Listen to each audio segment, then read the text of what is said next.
Buddy, I'm home. Hello. We're coming back to Heart of the Woods. It's been a hot minute. I should have checked actually precisely how long it's been. Oh yeah, I was wondering,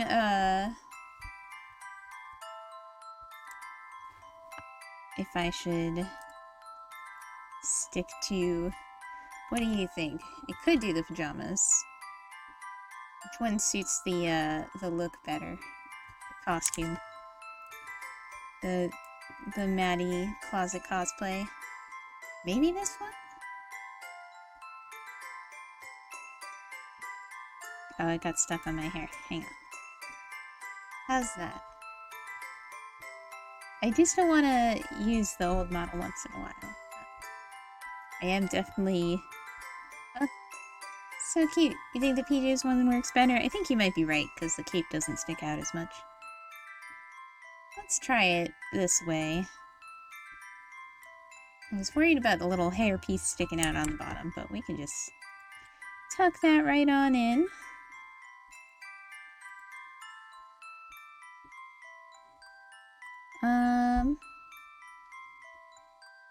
Alright. Let's see here. Oh, a tizzy. But might as well get right into it, because these chapters seem to take me more than one go.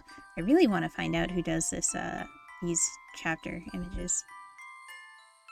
I'll look it up eventually.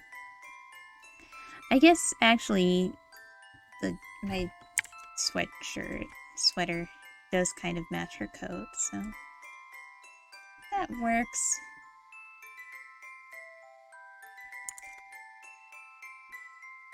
I'm just comparing trying to match up my cosplay better.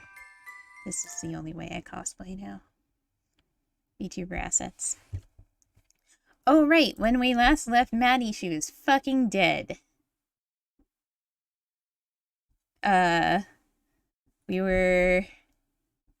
It was snowing out, and we saw Tara outside, and we went to get Tara. It wasn't Tara, it was a freaky ass,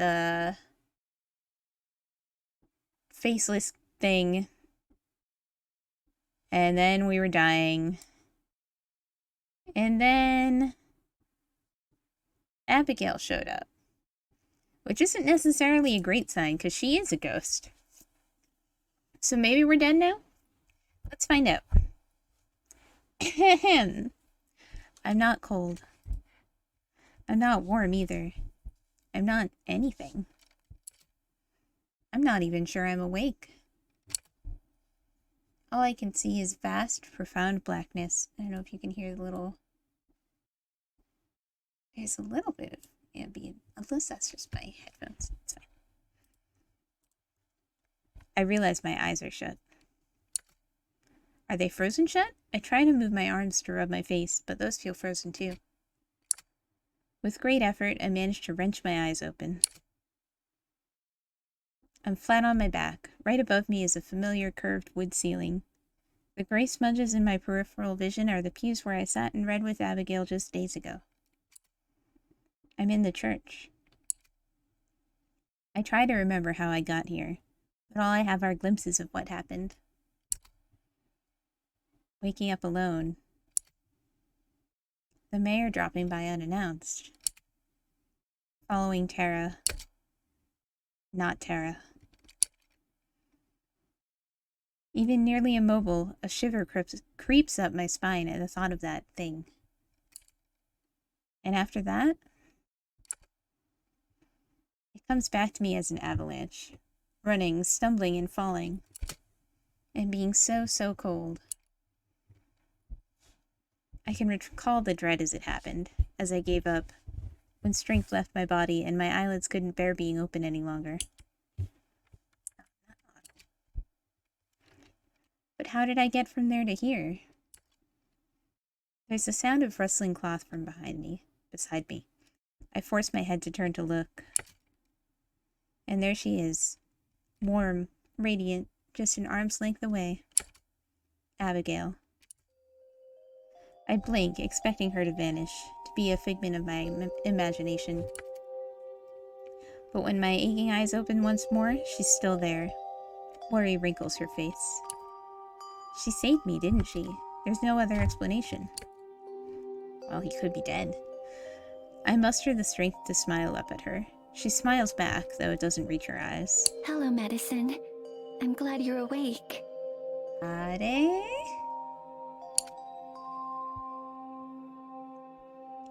In the otherwise silent church, her voice rings out like a bell, the first words I've ever heard her say. Are we dead? Is that why we can hear her? I can hear her. We can speak to each other. I mean, we knew this had to happen at some point. Oh yeah, I guess that makes sense. A near-death experience, now I can talk to ghosts. Understanding pierces through my exhaustion. With that understanding comes a whole cascade of realizations. A million feelings rush through me, and I don't know what order to process them.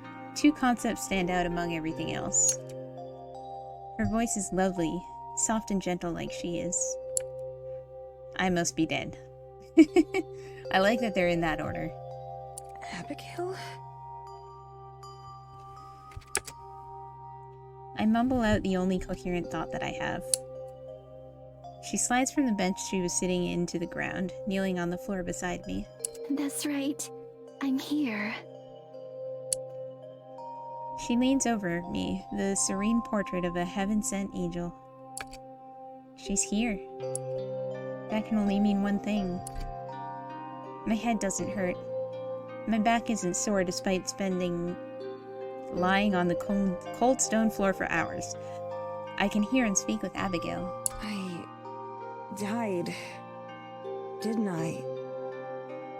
And you saved me and brought me back here? She rubs her face, a pained look on it that she can't brush away. You're not quite dead, but you're not alive either. Rather, you're somewhere between life and death. Yeah. I see. I understand everything now. Like me. Abigail's That's the not best way I can put it. quite dead either, so we can have a ghost girlfriend? I can tell that her tone is supposed to be optimistic, but to me she sounds entirely too cheerful for someone narrating my own demise. Still, I suppose this is better than the alternative. Then, thank you. Her smile gets just a little bit smaller. Please don't mention it. Really, I'm sorry that we hadn't been just a little bit faster. Is this If we had loud? arrived sooner. Smingen loud.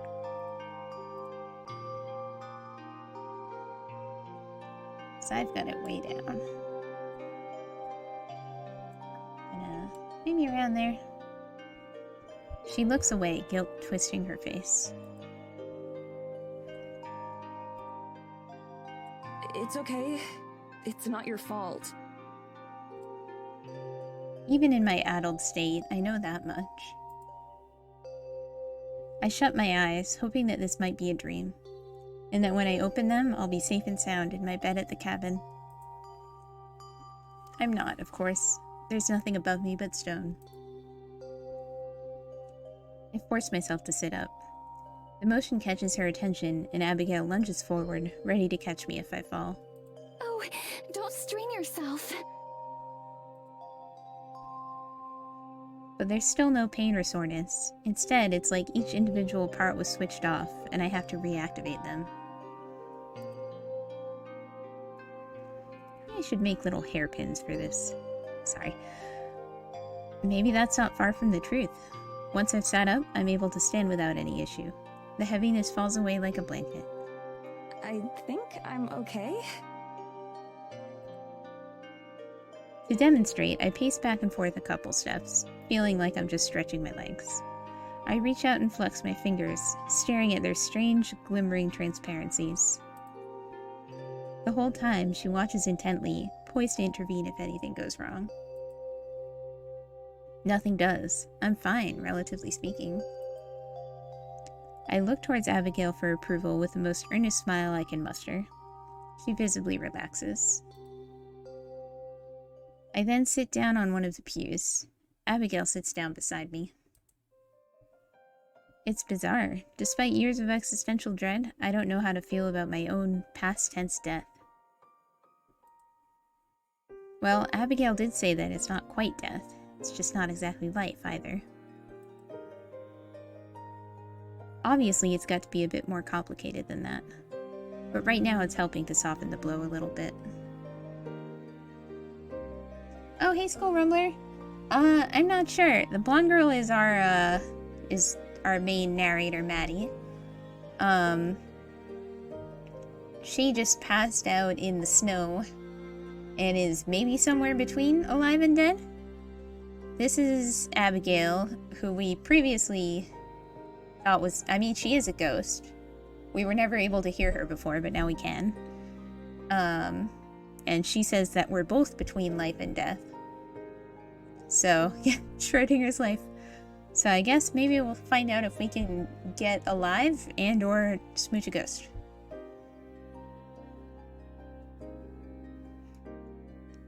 We're in a spooky woods. That's most of the summary. There's a couple other characters, but we'll see if they come up.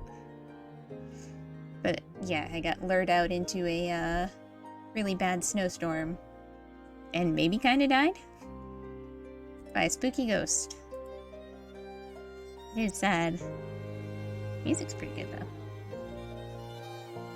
Alright, I'm gonna take a sip of water. Gotta read this narration. I look down at my hands. They're normal and clean, not bloating and turning purple like in the last few moments. The rest of me seems similarly plain. Apparently I was well preserved. There's one difference I wonder about, though. I press my finger to the stone that we're sitting on. Or at least I try to. My hand just passes through. It doesn't feel like anything. Right. Next to me, Abigail does the same thing, pressing her hand in up to her wrist. She giggles, and my heart skips a beat.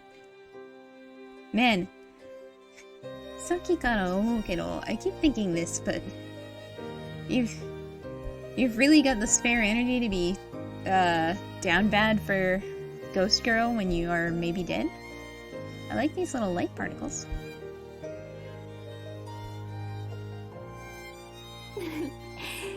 I'd forgotten how it feels at first. It's kind of wondrous. Yeah, that's a good way to put it. Once you get used to it, it's really quite convenient. It'll just take a bit of time. Abigail stands and gives me a huge smile, probably not realizing just how scary that thought is to me. I don't really want to spend however long it takes to get used to it like this. But she's clearly excited to talk. I am too, regardless of the circumstances. So I won't spoil the moment, yet. How long has it been since then? Since I... you know... Even thinking of the word dive causes my throat to constrict with terror.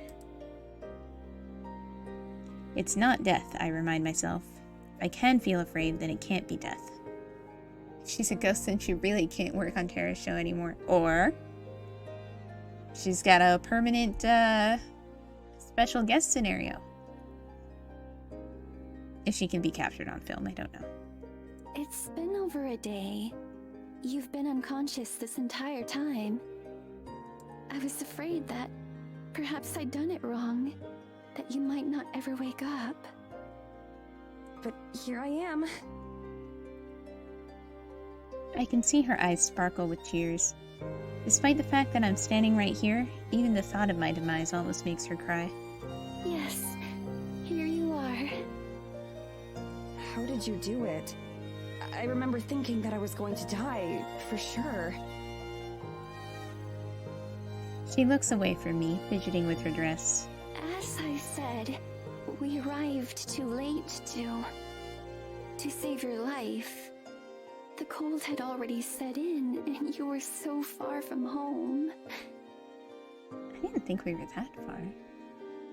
but we were able to save your spirit, your soul, the important part of you. And that's what you are now. I am wondering about this we she keeps mentioning. A spirit? She nods. That's what you are too, right? Another nod. Exactly. Her voice is gleeful. I can tell she's excited by this. I can't blame her. After 200 years of solitude, I'm sure that I would be too. But for me, well, this is a nightmare wrapped in irony. I came to Eisenfeld as a skeptic, and now I'm this. It's so overwhelming. What will my parents say, or my friends back home? And what about everything else I left behind? I never prepared a will or anything like that. I don't know what to think, what to feel. I suppose I should be grateful that I'm not truly dead, but at the same time, I don't know what I'm missing out on. Maybe it would have been preferable. I wish I could have at least said goodbye, especially to Tara. There's so much left unsaid. Wait, Tara. With a jolt, I turn to face Abigail. She flinches at how suddenly I move. Do you know if Tara's safe? My friend, the one who came here with me. I thought I was following her into the woods, but it was... The image of that fake Tara comes to mind, and with it, a wave of dread. The memory of it is repulsive simply in how false it was, how unnatural. She's fine. As far as I know, she was never in any danger at all. I'm so sorry, Madison. You were tricked. Right. Not right? By who? By who? I relax a little bit. Tricked. Tricked by... Thank you. By whom? She remembered to use the proper grammar. Abigail looks uncomfortable once more. I'm not sure what name she uses now. The Desu mayor of the village. Whatever you know her as. I knew it. Evelyn. So she's responsible. I'm not surprised in the least. The way she always seemed like a snake, coiled and ready to pounce. The bad feeling I got every time I interacted with her. She must have come by the cabin just to scope me out. She had probably been planning this all along. I shudder. Who is she really? Why would she want to kill me? I'll explain it later, but I promise you don't have to worry about her anymore. Clearly that's supposed to make me feel better, but it doesn't. Yeah, she's not a threat anymore, but only because she succeeded. I want to understand. I need to understand. Why would she want me dead? I guess I'll find out in time. I just have one other question. Earlier, when you were talking about saving me, you kept saying we. Who else? Maddie gets it. Now her eyes regain that previous mischievous gleam that I've started to recognize on her. It's really hard to not to make mischievous rhyme with previous with them right in a row like that. Someone special. I'll take you to meet them if you feel you're ready for it. I think so. Is it the big spirit thing? The treant we saw? There's nothing to be accomplished by sitting around feeling sorry for myself right now. I've spent enough of my time in Eisenfeld doing that as it is. Plus, I'm curious to see who might have helped Abigail. Who else could have known about her this whole time, yet kept her a secret? I stand up and absentmindedly offer a hand to Abigail to help her up, too. She takes it, then drops it immediately. Eyes wide and awestruck, she stares as if I'd sprouted a tentacle from my arm. Tears spring to her eyes, seeping out to form a thin river down her face. What is it? What's wrong? Did I hurt you? Your hand. I can feel it. She's right. It hadn't even registered as different to me. For the first time since we've met, I can actually touch and feel her there. She grabs my hand again, not standing. She closes her eyes as her fingers roam over mine, taking in the sensation. The girls had finally reached first base. With anyone else, anyone on Earth, it'd be awkward. But somehow with Abigail, I don't mind. It's a little endearing, in fact. After a moment, she seems to realize what she's doing. With a yelp and a sheepish expression, she lets go. I'm sorry, Madison. I just got so carried away for a moment. It's fine. Really. My skin still tingles with the feeling, vivid because of the absence of anything else. Abigail also gets to her feet without my help. Together, we face the doors of the church. They look like they've been untouched since I was last here, with Morgan and Tara. It's possible Morgan helped, but she said, if you want to meet them, it's probably someone new? Maybe it's the cat. I wonder how they're taking it. I wonder if they even know yet that I'm gone. It's quite possible Tara hasn't even come by the cabin. It could be days before she knows. I push those thoughts out of my head, though. It doesn't make a difference at this point. I'm still alive and cognizant, at least in some capacity. And as long as that's true, then there's a hope that maybe I can get out of this situation. All I can do is hope and learn. Swallowing my fear as much as I can, I take the first step towards the door. Should we go meet your friend then? Alright, whoa. A meal second.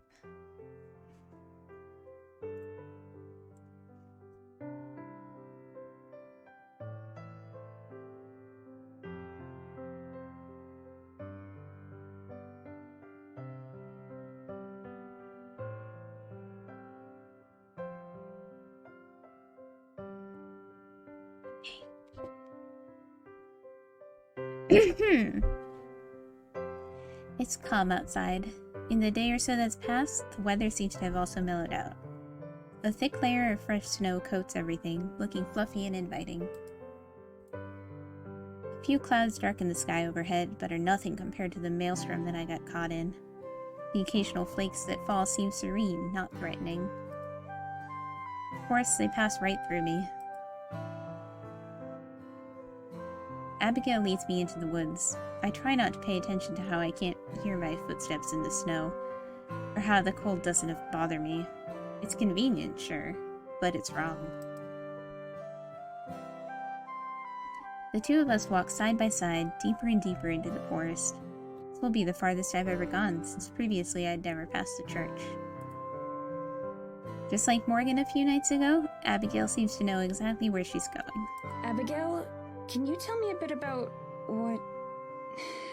what it's like now? Being a ghost and all.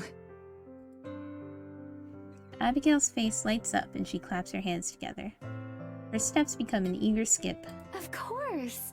I'd be happy to. She clearly means it. Where to begin?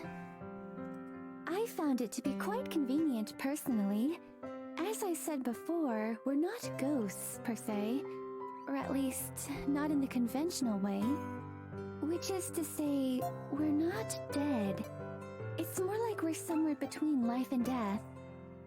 You and I are now fundamentally bound to the forest, and to everything else in it. In the forest, everything is connected. She frowns deeply, puffing out her cheeks.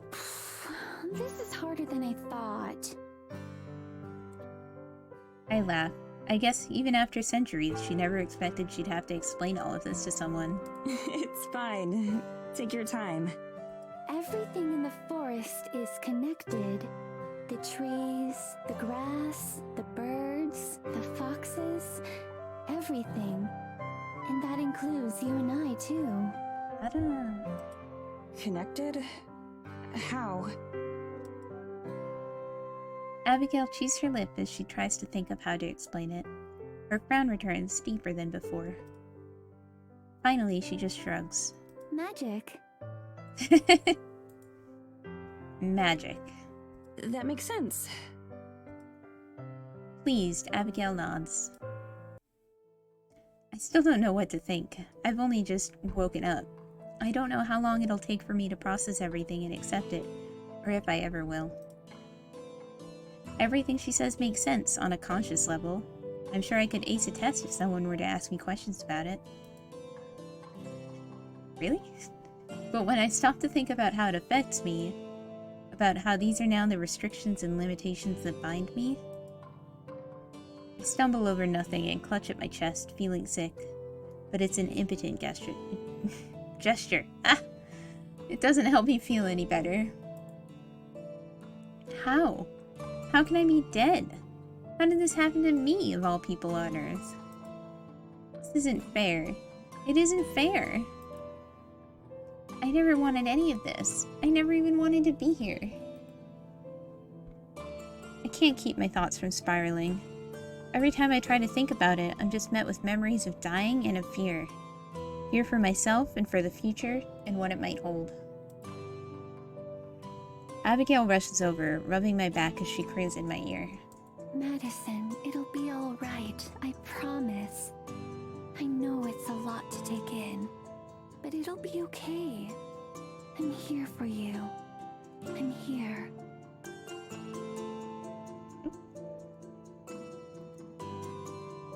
I'm here. She repeats those words over and over, stroking my back until the moment passes. Dizziness fades in waves, and I slowly stand back up. In all, my little episode must have lasted seconds at most, but it felt so long. Madison, are you okay? Yeah, I'm fine now. Or at least better. Thanks. Her hand doesn't leave my back. Are you sure? We don't have to keep going right now. We could save this for another day. I brush away the notion. It's fine. Let's just keep going. If I just sit and do nothing, I'm sure I'd feel even worse. If you're sure...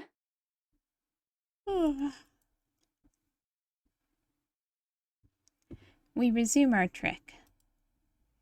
The silence drags on for a while. Abigail shoots me glances every now and then, as if I'll disappear if she looks away for too long. In a morbid way, it's kind of funny. I looked at her the same way not too long ago. She was bright and radiant, and I'm... dead, I guess. It brings a question to the forefront of my mind. Earlier... Abigail stops. I try to avoid eye contact. You said something earlier. About Terra. How it wouldn't be possible for Terra to even see me. Correct. She speaks with measured words. Despite how excited she's been, she's visibly holding herself back. Like any wrong word will set me off again. It's not too far from the truth. But I was able to see you, even before all of this happened. So why couldn't she see me? Abigail lights up again, a look of pride beaming across her face. Girl, read the room. That was projection. I've had a lot of practice. I'd be happy to teach it to you too, but it took me some time to learn. I see. Decades. Abigail laughs nervously, trying to hide her slip. Keeps saying the things I'm about to, but past her. Yeah, I like that it's kind of realistic in its depiction of how people would react to unrealistic things. I really like Madi, and I find that she, whenever I'm like, why wouldn't you ask this or that? Then she ends up asking it. We lapse into an uneasy silence again. I take deep breaths, trying to distract myself from the hundreds of questions weighing on my mind. But my breasts feel empty, the lack of cold wind glaringly absent if I focus on it. So I focus on Abigail. Changing to the love theme. She leads the way confidently, A passive smile rests on her face, and she looks more at ease now than I've ever seen anyone be. Every step she takes seems to push us forward, farther than any natural pace. The words she said earlier replay in my head, about how the forest will help take us to our destination. We passed through a tree, but when I look back, it's meters away, if not out of sight completely. Magic. Being able to simply pass through any obstacles we encounter makes them walk much faster. Even so, I automatically step over debris, or turn my shoulder completely to avoid scraping the trunk of a tree when I can. I feel the heaviness in my chest start to fade as we trek on. Abigail catches my glance and smiles warmly. I smile back, genuinely now. Did you spend much time in the forest when you were alive? I did. However, I never traveled very far. Why do you ask? I was just thinking about how you know your way around so well. It kind of reminds me of the girl I met here in the village, Morgan. I've had plenty of time to see it all. It's simple too, once you know how to do it. As long as you know where you're going, the forest will guide your way there. Hi, Maru! I'm certain you'll get the hang of it someday. I force an agreeable smile.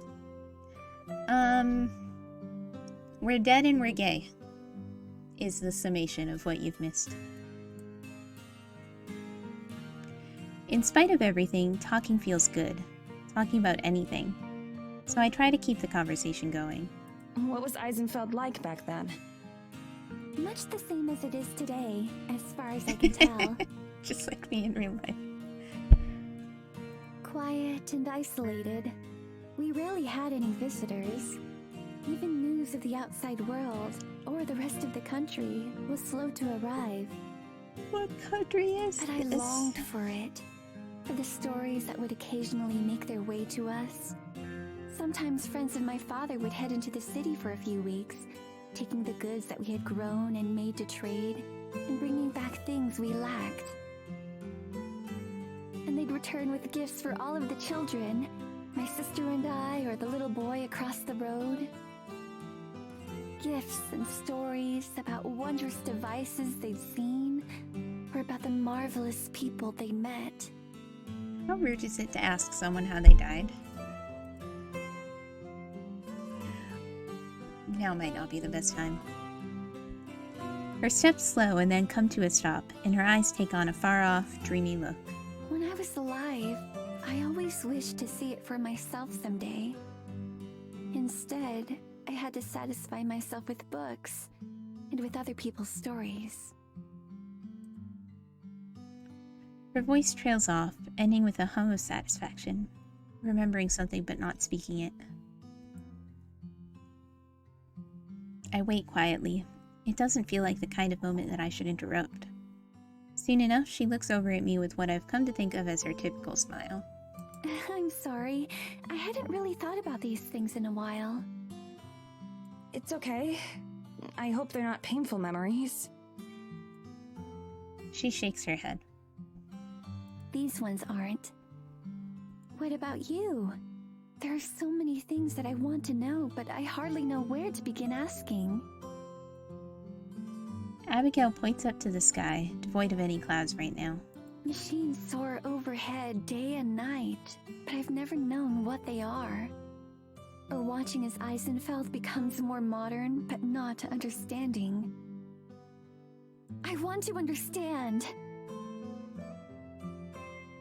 She looks at me expectantly, like I could quickly rattle off all the major inventions since her time and how they've changed our lives. Forget how long she said. Let's say like 200 years? From the way the corners of her eyes glimmer with tears, it's clear just how badly she wants to know. It must be horribly frustrating. If she mentioned machines overhead, she must mean airplanes and satellites. How unbelievable would it sound to her that an enormous metal craft can fly through the sky and carry hundreds of people? Yeah, you might have to start small on that one. Or about cars and how just about everyone owns one. I'd need another 200 years and then some just to catch her up on what she's missed. Hey, I remember! And thinking about that for just a second, I feel like maybe I understand her loneliness a little bit better. Abigail quickly straightens up, maybe realizing that she is being kind of childish. She adjusts her impeccable collar and dodges my eyes. I'm sorry. Again. That can wait. You're fine. I'm sure I'd feel the same way in your position. After we meet your friend, I'll tell you everything you want to know. Or at least everything I can.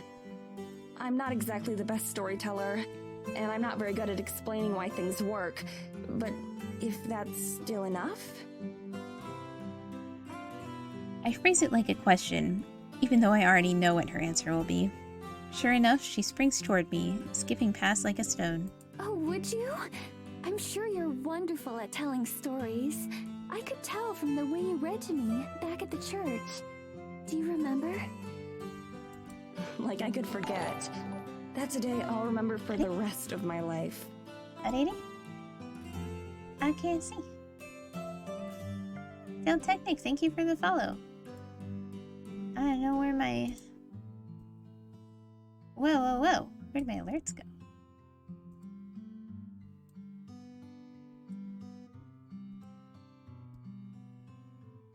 That will have to do.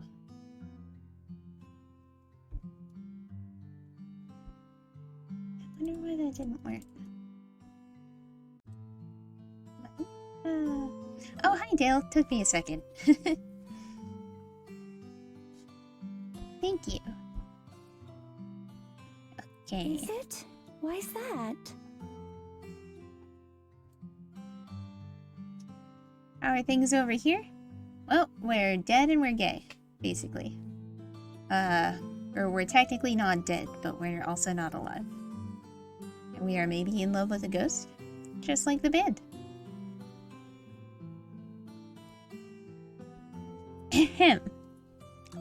She crowds up close to me now. To be honest, she reminds me a bit of a film camera. Zooming in, then out, then leaping past to focus on something else. So she's got that was the ADHD first day as that well. we spent time together, right? And that's when you showed me your name.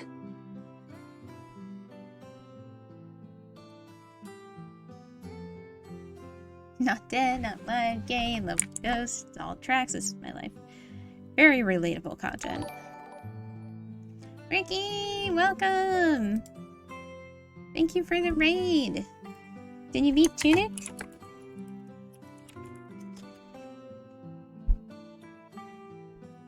We're on chapter 3 of Heart of the Woods now. And we're maybe dead, kind of. But at least that means we can talk to our ghost girlfriend. And probably make her our actual girlfriend. Ah. So, you know, overall, going well.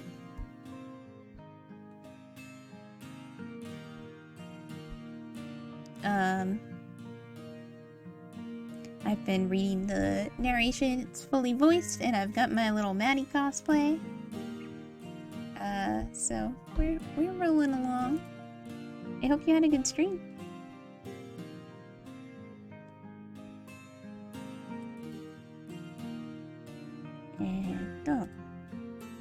And I still didn't see the alert pop up. That's so strange.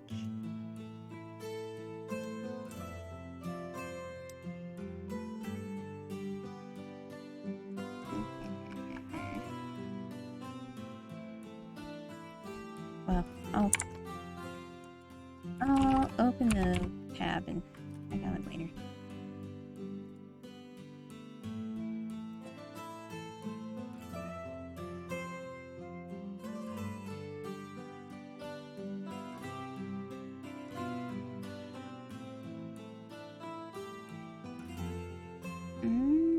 Actually, let me just test it real quick.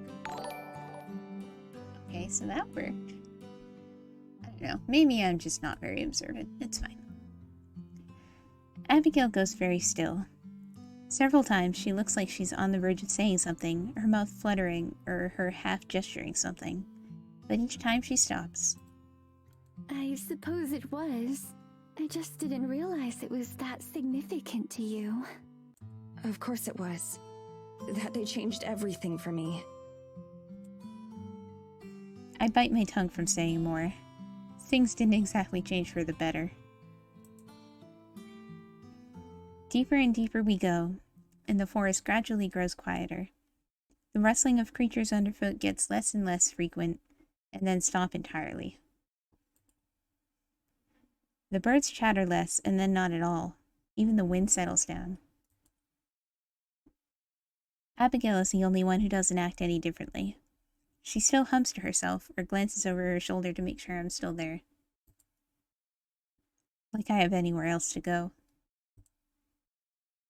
As we get further into the woods, the snow is thinner, and some places are totally without it.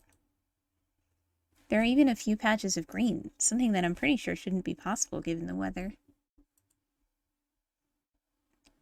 The trees, which have been growing claustrophobically close together, start to spread out a bit more. I gasp when I see what's ahead of us. A grove of immense trees, larger than any I've ever seen before, lies before us. Like the redwoods back in America, they're so huge as to seem to hold up the sky. Imagine how it's touched the sky. Totally bereft of snow, a few defiant branches hold leaves. They cast shadows over Abigail and I, and everything around us. An aura of life pervades the area. My skin prickles. The sensation is vivid, running up my arms like a spark. Yeah, I guess they are from the US.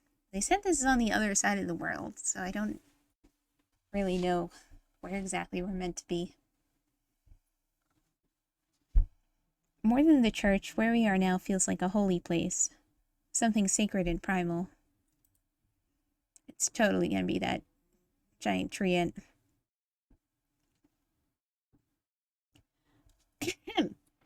As we pass by, I have the distinct feeling that I'm being watched from all sides. Yeah, deepest, darkest Europe.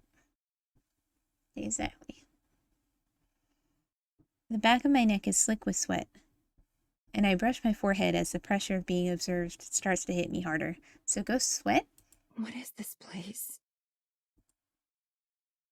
I don't mean to, but my voice comes out as a whisper. We're at the center of the forest now. These trees are the oldest ones here. They're the ancestors of all the rest. All of the life in the forest comes from here. I believe it. There's a quiet vibrance to this place. I walk a little bit slower, feeling as if I don't want to cause a disturbance. I trail behind Abigail, who seems totally indifferent to the atmosphere. It makes sense. She's probably used to it, and this place's luster has worn off for her. I can't help but gape. Without the snow that I've gotten so used to elsewhere, this feels like a wholly different place. Another world altogether. Is this an isekai?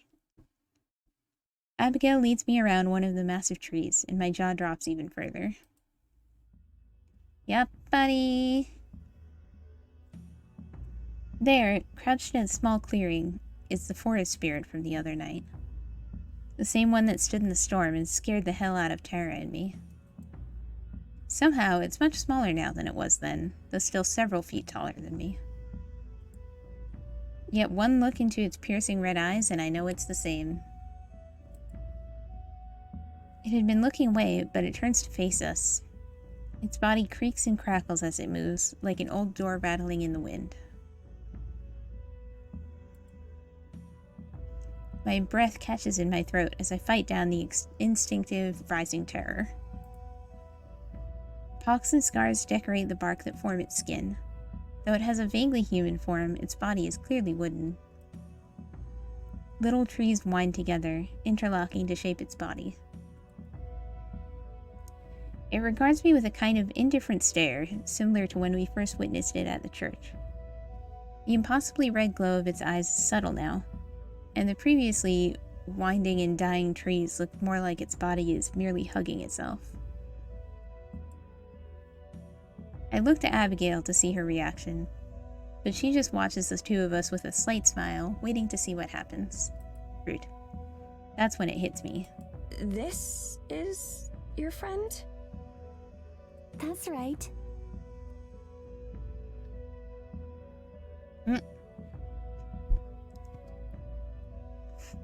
She acts as plainly as if she just introduced me to a fellow human, not a mystical creature. Abigail leaves my side to go to the spirits, and she nuzzles her head against its side like a cat. Cute. This spirit is the guardian of the forest. It helped me save you, just like it saved me long ago. It shifts slightly to accommodate her, standing a little bit taller. It makes no vocalizations, though, nothing close to speech. I see. I don't, really. Visions of its tall and imposing profile against the stormy sky really clash with what's in front of me now. But still, I know she's telling me the truth. I take a fraction of a step forward, expecting it to bare its teeth or warn me off somehow. It doesn't react, though. Does it have teeth? Does it have a name? If it does, I don't know it. I just think of it as the forest spirit. I think back to how Morgan had first described it, as if the forest itself had come alive. I don't think she knew just how right she was. Its namelessness makes it feel even more wild and untamed. I feel myself being regarded and judged by it, and I'm tempted to turn tail and run. I force myself to look up and to meet its gaze. When it stands still, it's unnervingly silent. It reminds me of a grotesque scarecrow, in a sense. From my peripheral vision, I can see Abigail look between the spirit and I, probably wondering if she should say something more. Or, knowing her, wondering what to say. I preempt her. I've come to say thank you for intervening and for saving me. Abigail told me that you helped. Nailed it. I don't really know how I can ever repay you. I owe you my life. Or, well, whatever's left of it. I'm not sure what I could even offer a supernatural tree spirit to begin with. Its eyes watch me, impassive. I swallow the lump in my throat and keep talking. I don't know what happens now, either. I'm still getting used to all of this. But, again, thank you. Then, not knowing what else to do, I bow stiffly and step backwards. Still, it doesn't react. The whole thing is awkward and uncomfortable, but as with everything else, I'm at a loss. I can't have a conversation with the thing, and the details of what exactly it did are sparse. It feels like a waste to have come all this way for just a few sentences, but I'm not sure it even understood those. It occurs to me that I have no idea how much the forest spirit knows, or even cares, about the affairs of humans. I guess it must care at least a little, since I'm here. The spirit turns its head to face Abigail, who smiles and pats its side. She says something to it, but I'm too far away to hear what. Then, as wordless as ever, the spirit rises and lumbers off into the forest without a second acknowledgement. Abigail watches it go. Then she turns and faces me with a bright smile. So what did you think? She has all the pride of a child with a new toy. I stare after the spirit, still barely visible between the trees. I don't really know what I think. I'm part grateful, part terrified, part shocked. When I saw it before, I thought it had to be a monster or something. It just seemed so ferocious and huge that I assumed it was evil. So seeing it like that is weird. It's certainly intimidating at first. When we first met, I was also rather fearful, but I quickly realized how kind and gentle it was, at least towards me.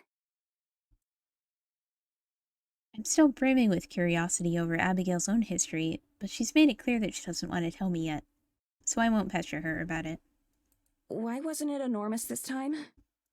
It can make itself larger or smaller at will. The night that you saw it, it must have had a reason. And you're able to talk to it? And understand it? Not quite. I speak to it and it understands me, but it doesn't have any words or language. Some of its mannerisms I've picked up over time. We've had quite a long time to get to know each other after all. Right. Abigail walks over and links her arm around mine. I startle at the touch, but more so how casual she is about it. Ready to go back to the church? Unless you'd rather stay here, in the forest. I imagine you'd be more comfortable with walls and a roof around you for now, though. Yeah, I would be. Let's go back. Arm in arm, she leads the way back.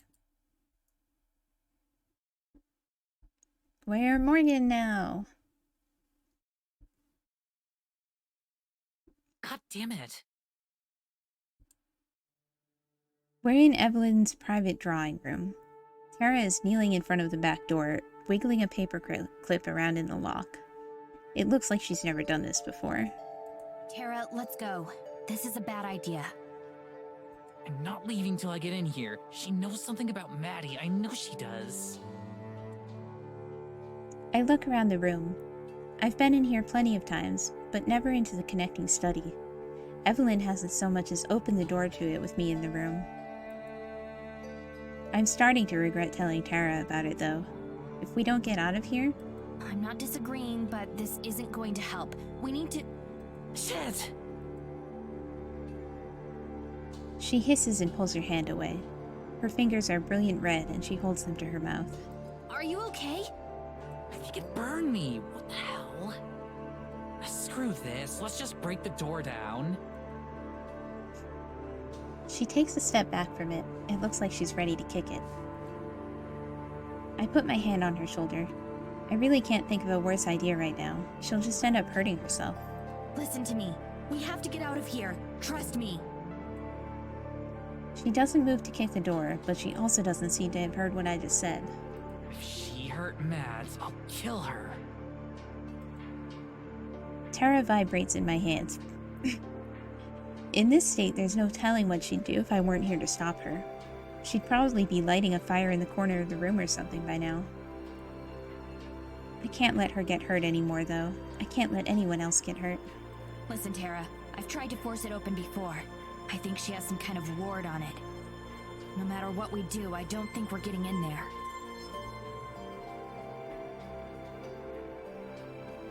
I'm not sure what Tara hopes to find in there anyway. Even if it is locked, I doubt Evelyn is arrogant enough to leave any real clues lying around in there. There has to be some way in. There has to. We'll get at that office and we'll find out where she took Mads. I don't care how much weird magic bullshit Evelyn's got. We're gonna rescue Mads. She still hasn't given up hope that Maddie's alive. I wish I could share her optimism. Oof. All I can feel is guilt. All of this was my fault. If I'd never asked them to come here, no one else would have been hurt. Tara, we need to go. Whatever burned you probably alerted Evelyn. She could be on her way right now. No, we can't give up now. Mads needs us. Tara, we need to consider the possibility that...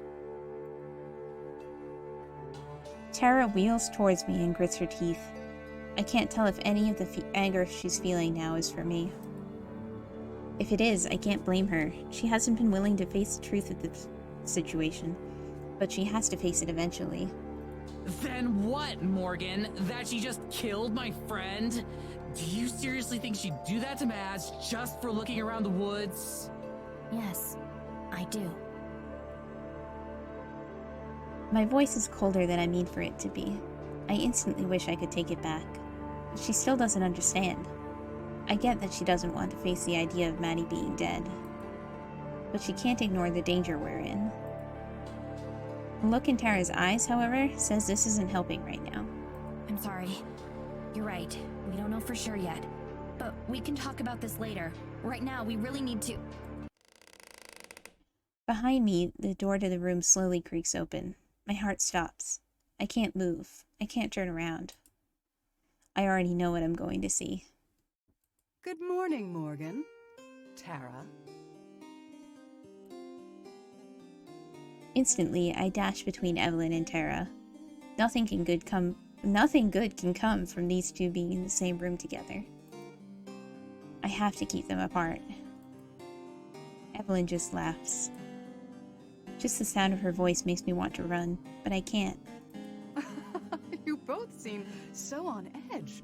I'm sorry you don't seem to find my drawing room as relaxing as I do. Maybe it's time for some redecorating. How would you feel about a more earthy palette? She crosses the room to the window and leisurely picks up one of the curtains, pretending to examine it. I can feel Tara behind me seething and getting angrier by the second. No opinions? You come into here uninvited, and you'd think you could at least pretend to be polite. Now she glares at me. I can feel the temperature in the room drop instantly. I used to think it was something that was just in my head. I've changed my mind about it recently. It really is getting colder. You never could, though, could you? You never could play along. Always so obstinate. You have to fight every step of the way. Sorry. Just like when you were young. Always cutting your own hair short. Because nothing was ever good enough for you. The clothes I bought, the food I made, and you had to control just one thing. A rush of heat and cold crawl on the nape of my neck. A rush of shame. Evelyn's mouth twists slightly, just enough into a smile, and she breathes a freezing laugh of pride. When was it you realized you couldn't even hold scissors anymore? And you ran around town begging someone to cut your hair. Ma'am, I think you're projecting. No Ma'am? wonder no one else ever wanted to be around you. I imagine that's why you had to look all the way overseas to make a friend. She shoots a glance at Tara, baring her fangs in a grin. She's not even trying to hide what she is. And well, look what happened to them. That's too much for Tara. She's been quiet this whole time, maybe from the same fear that gripped me, but now she steps forward. I hold out my arm to prevent her from getting too close. What the hell did you do with Maddie? Whoa! Evelyn turns back around to the window, barely acknowledging Tara at all, and stares out it absent-mindedly. You know, the forest is a very dangerous place. Every year, it seemed, there would be a new death. Someone would go missing in the winter. We wouldn't find them until the spring thaw. She turns around. The look on her face is so placid and empty. I've never seen anyone so completely devoid of empathy. That's why they're off limits now. That's why we have the curfew. There hasn't been a death like that in almost 10 years. Something we are very proud of.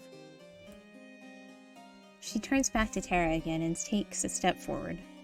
Somehow the room seems to get even colder as she does. That is, until your friend. It's honestly frustrating that she would ruin our record so selfishly. I wonder if she had any idea of the headache she was going to cause me. She shakes her head. She's smiling again. Enough of the bullshit! Mads wouldn't go out there and get herself lost. She wouldn't. She's way too cautious for that. You did something to her and you're gonna tell me, or I swear to God. Evelyn looks up. Her smile is gone and her eyes are as sharp as her fangs. Tara goes silent the moment those eyes are on her. I'm shivering now. I pull my arms close to my body. The air seems to crackle with ice. I try to take a step backwards, but Tara won't budge. I'm not sure if it's out of anger or fear. I've been so patient with you, Morgan. Endlessly patient. With you and your friends. A mother's patience never wears thin. But then, I never was much of a mother, was I? No, don't! Ah! Hang on. Tara is raised in the air, bound by an invisible force. A look of fear spreads across her face. I reach out my hand, but it's too late. Behind me, Tara rises slowly in the air. What? Morgan, help! What's happening? Her eyes are wide with terror. Tears well up in my eyes. I have to do something. Please, don't! You don't have to! Evelyn's mouth shifts slightly to one side. She looks so disinterested. She doesn't even take pleasure in it. She barely notices us and what we feel. How many years did I give you the carrot, Morgan? How many? Yeah, I think she tried to warn her, but probably didn't specify about the force choke thing. Eventually, you'll have to learn. And just like that, Tara shoots backwards and slams into the wall so hard the whole room shakes. Oh no, Morgan. She crumples to the ground in a heap. She's not moving. Evelyn doesn't move as I run to Tara and lean down to look at her. She's awake, still twitching. Tara, don't move! Just stay still! You'll be okay! Well then, please make sure you put everything back where you found it. The maids have enough work as it is. My heart starts beating faster. The heat on the nape of my neck spreads down my back. Sorry, Skull Rumbler, probably not entirely sure what's happening here. You may have caught, Morgan's mom is the villain. If I remember right, she wants to sacrifice Morgan to use her as her new host or something. And Morgan invited Tara and Madi here, kind of hoping that they could help stop it. My heart starts beating faster. The heat on the nape of my neck spreads down my back. Did I read that already? But instead of the hollow pit in my stomach that's supposed to follow, I feel my shoulders stiffen. My breathing gets slower, more controlled. The edges of my vision start going dark. I feel myself biting down on my own lip. I look down and I see my fists are clenched so tightly my knuckles have gone white. For the first time, I don't feel any fear. Just hatred.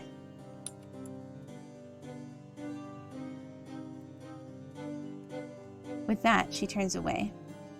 The room instantly returns to its normal temperature, but I'm still freezing. Her heels click on the hardwood and get quieter as she leaves. She stops at the door. Have a lovely day, girls.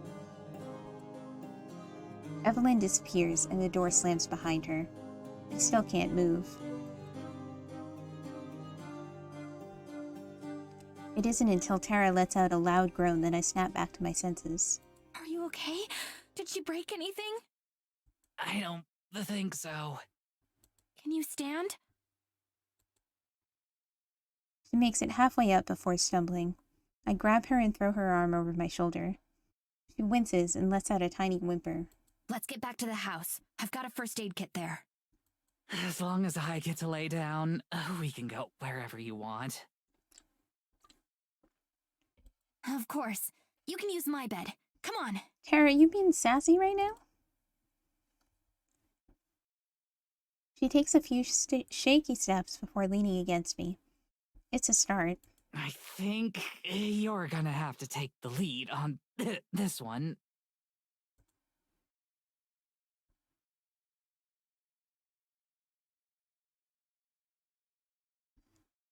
Tara does her best to help me get her up the stairs, but whether it's due to injury or shock, she's barely able to stay standing while leaning on me.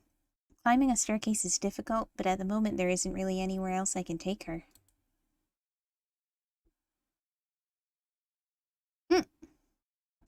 When I open the door to my room, Sheladora is in the center of the bed, cleaning her paws contemplatively. She doesn't look up at us. Come on. Let's get you on the bed. I half expect Tara to give me some kind of knowing look as she stumbles over to the bed, really. But she doesn't. She just nods weakly. Oh yeah, these two totally hooked up, by the way. There's the context. There she went. Tara collapses face first over the sides of the bed. Geladura doesn't even budge as she shakes with the weight. She acts like she doesn't even notice. Geladora, move please. No response. She just continues slowly breaking her tongue over her paws. Ever since Tara and Madi got here, she's been particularly obstinate. I wish I knew why. cat supposedly talks, but we haven't heard it yet. It's hard not to be frustrated with her, especially with everything that's happened today. But I do my best to just gently force her to move by climbing onto the bed next to Terra. Smooth. Philodora finally looks at me, paws held indignantly in the air.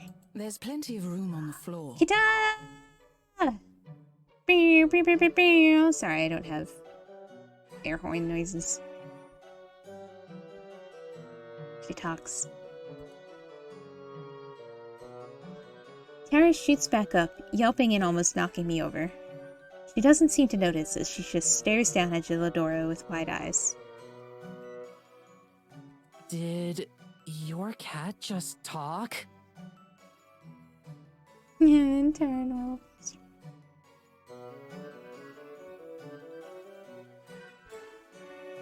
Philodora cranes her neck around to look at Terra and then speaks again. No. Yeah, that's pretty much what a cat would say. Her voice is languid and drips out of her mouth like syrup. Nice. Terra's eyes dart back from the cat to me to the cat again, hoping for some kind of concrete response. Yeah, I told you. Her face lights up with newfound energy. The lines of pain that had creased it disappear in an instant. I knew it! I knew I could trust you! Sure, it was weird that you didn't actually talk, but I get it. Shy around strangers. That's valid, and also, big mood. Is it, Terra? Is it?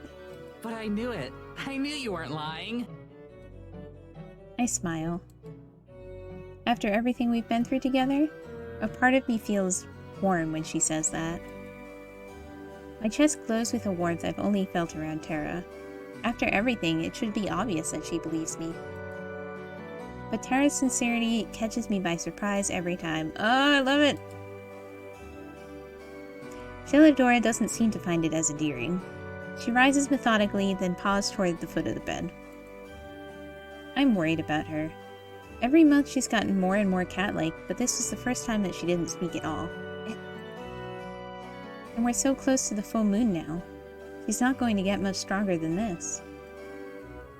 I can't help but wonder how much time she has left. What is the deal with this cat? Philodora, how are you feeling? Philodora.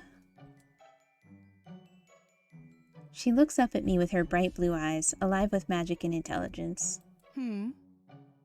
I feel hungry. Did you bring me food, Morgan? I don't think you did. She stares at me. The expression on her cat face is unreadable. I didn't. I'm sorry, Philodora. It's been a difficult morning. Morgan looks at Terra. You don't have anything, do you? I think I have a melted chocolate bar in my pocket, but can magical talking cats eat chocolate? Philodora regards Terra silently, her white tail swishing slowly across the bedsheets. Then, without saying anything, or giving any other indication of her intentions, she turns and hops onto the windowsill. Philodora, wait! She turns her head back to me and gazes into my eyes. I feel like I'm being measured.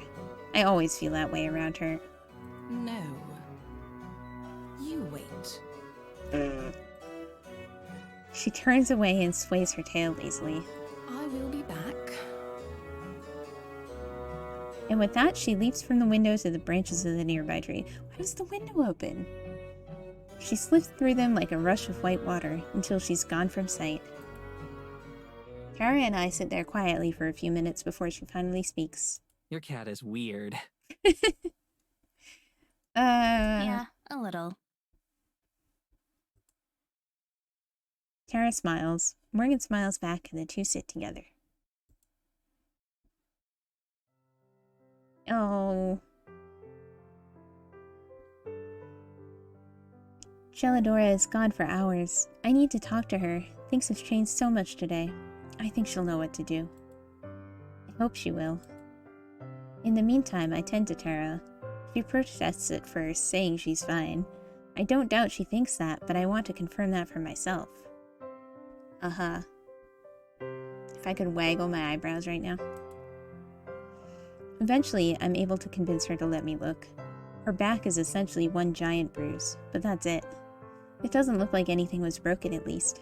It's a relief, but maybe we were just lucky. Maybe next time Evelyn will do worse. There's no telling what she's capable of. And I can't let anyone else get hurt.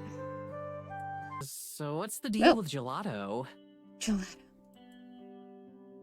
I open my mouth to speak, but before I can, Tara cuts me off. I mean, I know she can talk. Please don't say she can talk. You're gonna say she can talk, and I'm seriously asking you don't. I want to know what her deal is. Promise me you won't say she can talk. I promise I won't say she can talk. Tara nods. Her name is Geladora. Geladora.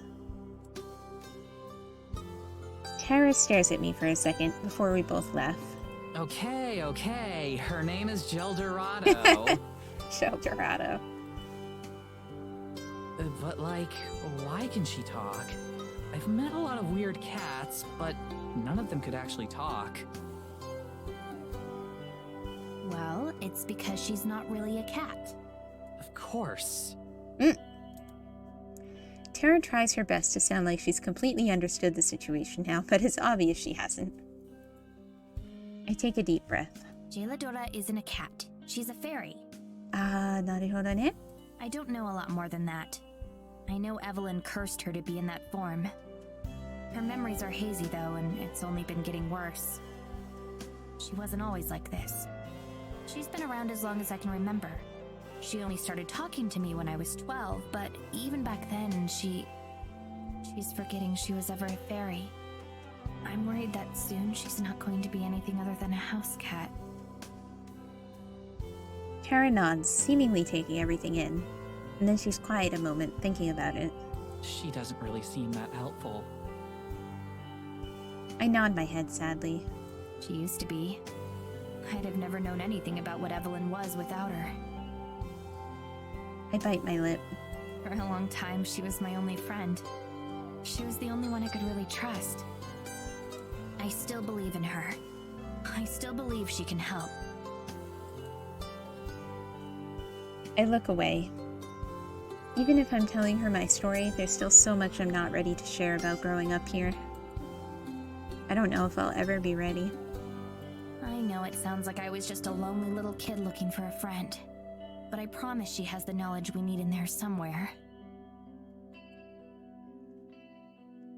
Tara starts to lean towards me while letting out a grunt of pain as she moves. I go to push her back down into bed, but before I can do that...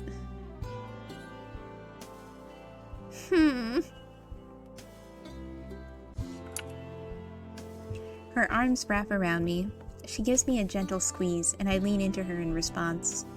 I want to hug her too, but I know that wouldn't be doing her back any favors. So I sit there and let her hold me. Try to take refuge in it.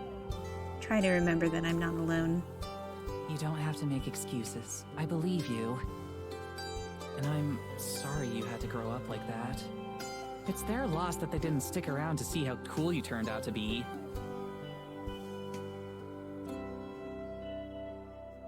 She pulls back and grins at me, that same goofy grin I've seen hundreds of times before. But it's so much better in person than it was on a screen. How did she get... I guess they kind of have the internet here? And it's exactly what I need right now.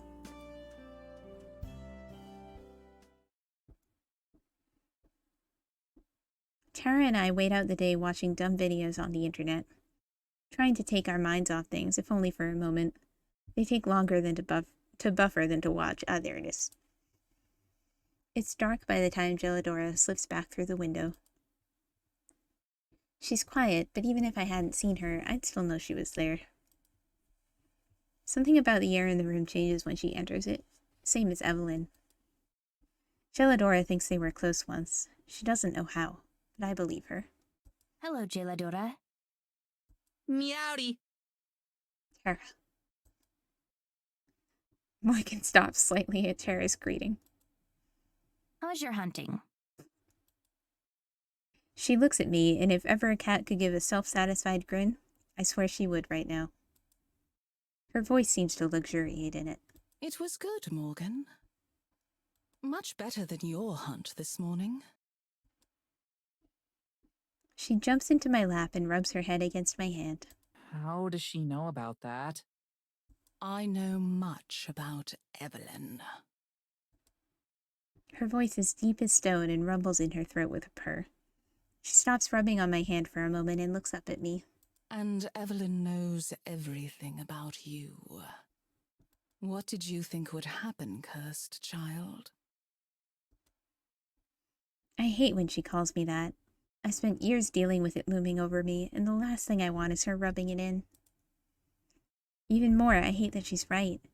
I should have known this would happen. I should have kept Kara from going to the office. But I never imagined Evelyn was that strong, and Tara's paying the price for my failure. Evelyn is as good a hunter as any cat. She'll never let her prized vessel out of her sight. She's watching you even now, Morgan. And when the moon is full, she will finally strike. And then, still in my lap, she curls up and closes her eyes. I'm not going to get any more out of her tonight. Tara doesn't say anything for a while. She looks contemplative, even. But when she does speak, she asks the question I knew she would. Why'd she call you cursed? I wish I could lie. It may be the first time I've ever wanted to lie to someone other than Evelyn. But I can't. Tara deserves to know what she's involved in. Because I am. Tara just stares at me, half in shock. She quietly waits for me to continue. I hesitate a moment before continuing regardless. Evelyn is not my real mother. My real mother died before I was born. And whatever Evelyn is, she took her body. She's done it to our family for years. Jeladora and I pieced it together from town records and scraps of my mother's diary. Every couple decades, she has to change hosts. And I look into Tara's eyes. This is the first time I've ever told all this to anyone. And you're next. Yep, don't like that. Tara says the words I don't want to. I nod. Evelyn's going to make her move on the night of the full moon. That's what Jeladora says. I close my eyes. I know she's right, but don't want to admit it, even to myself. The full moon is so close. And then I feel a hand grip tight on my own. I open my eyes and I see Tara staring back into them. Wow, that's a lot. And, it's really hard for me to know what to say here, but thank you for telling me. We're gonna stop Evelyn, and if it has to be before the moon is full for whatever reason, then we'll do that and we'll save Mads. We'll stop her, I swear. She's smiling so big and so broad, and she sounds so damn confident, I want to believe her. More than anything, I hope she's right. For the first time in my life, I want to trust someone. I love them. Hang on a second. I need to get some more water.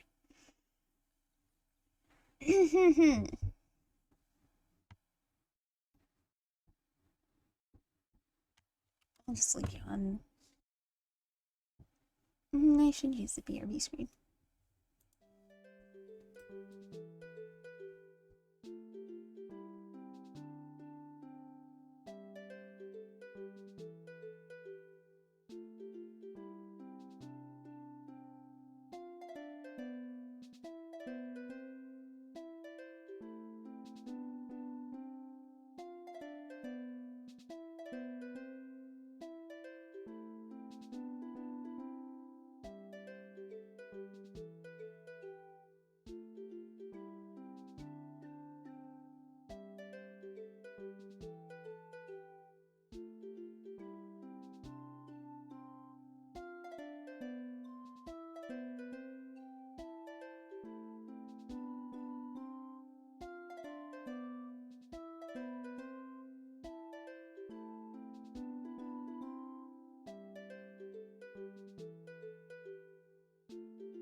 Okie dokie.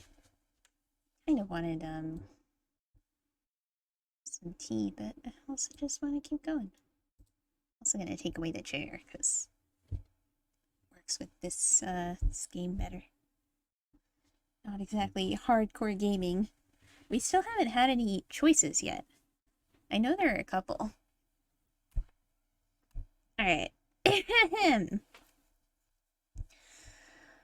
I'm starting to get used to it, just a little bit. I've done my best to keep a regular human schedule as much as I can. Going to bed at night, waking up in the morning. Even if they're unnecessary, they help me feel a little bit more like myself. Like not quite everything has changed. Hunger or not, I'd kill for a cheeseburger or something, though. Very... I don't know what I'd do without Abigail. She's never far from my side, and she's my anchor through all this. Endlessly supportive and positive. I know that she views my circumstances, well, differently than I do. That she enjoys having me here. But I can't fault her for that. I still can't fathom the depth of the loneliness she's felt with nothing but a silent tree spirit or something. For company. Sorry, as I was reading this, I thought about something. No. Never mind, I'm a dumbass. It was nothing. The days that we've spent together have been pleasant enough, ouch, but I still don't want to accept this fate. I can't. I rise from my spot on the stone floor. Sunlight pours through the stained glass window of the church, and has been for some time now. There hasn't been much snow since the storm that I was caught in. All of my time has been spent here in the church, or exploring the woods with Abigail. I try to see the charm in some of the places she's taken me, but they all feel the same. I can't believe this game has made me so thirsty. You know?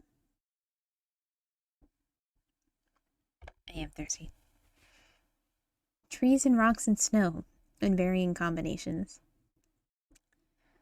The forest may be huge, but it's stifling in how repetitive it all feels.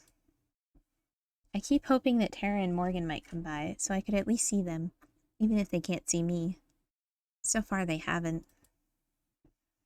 I look around the church, expecting to see Abigail waiting like usual, but she's nowhere to be found. Wonder if she's tried to leave the forest? I can hear her, though, from just outside the church, singing. I move through the doors to watch. Why can I see your whole legs in this dress?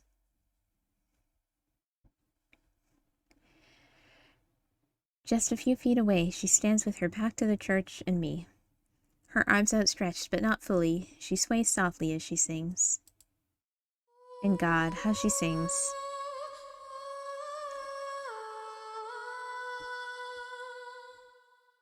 Her voice has a lilting cadence, and not even the wind dares interrupt or quiet her.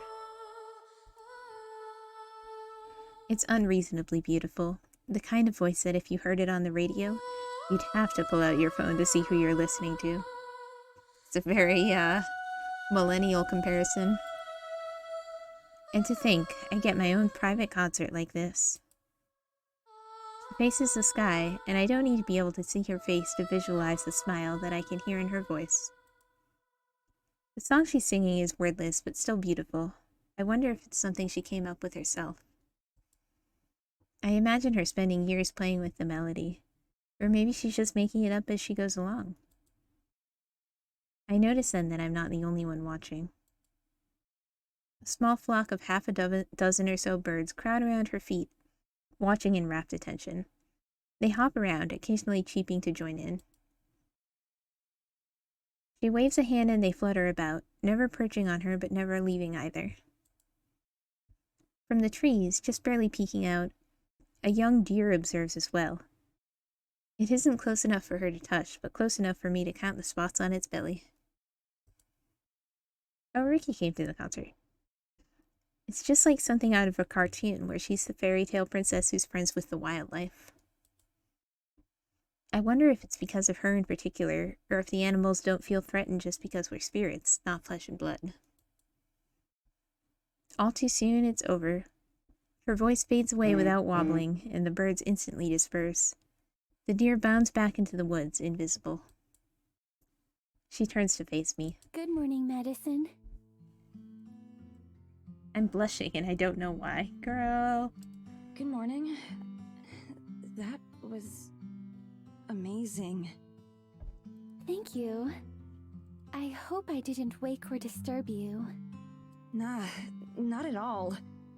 Besides, if I'd known, I'd have gotten up early just to hear more. Aw, you're flattering me. No way, not at all. I mean it. You have a beautiful voice. Now she's blushing too. Thank you. How did you learn to do that without scaring away the animals? It wasn't really a matter of learning. It just happened naturally, over time. I sing for myself, first and foremost.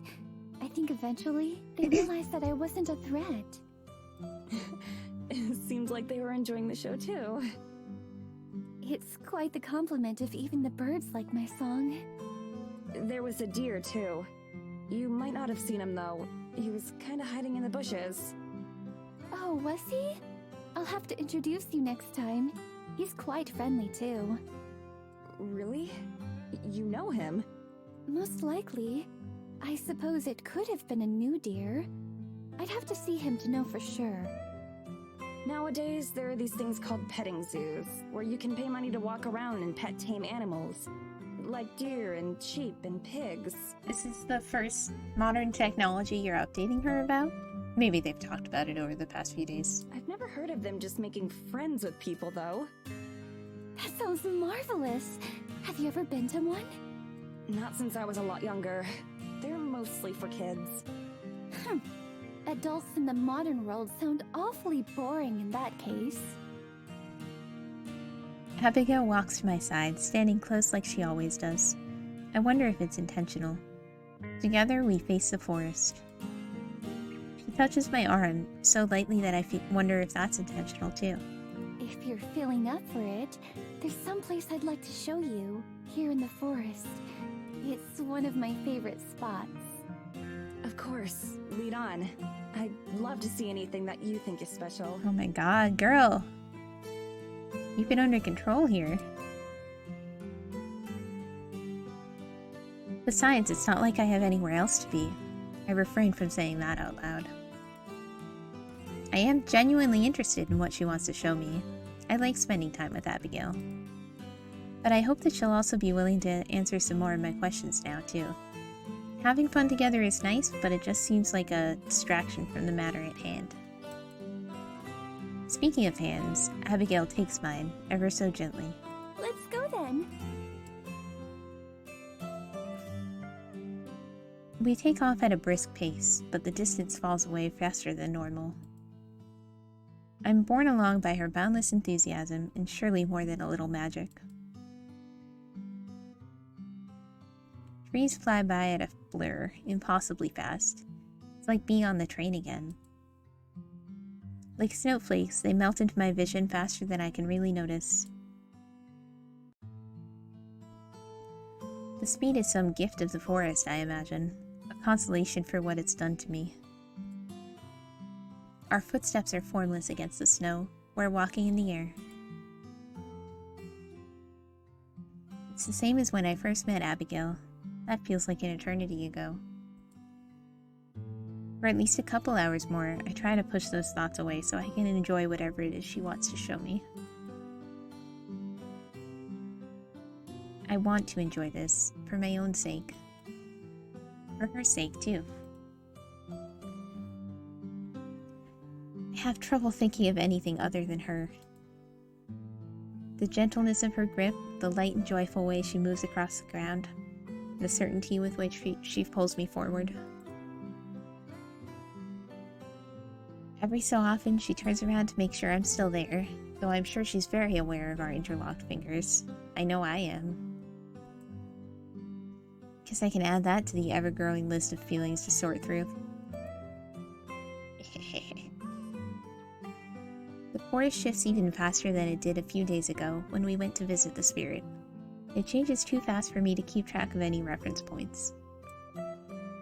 If I try to focus on one spot for too long, I get a little dizzy. So I stop focusing on that and just go with the flow.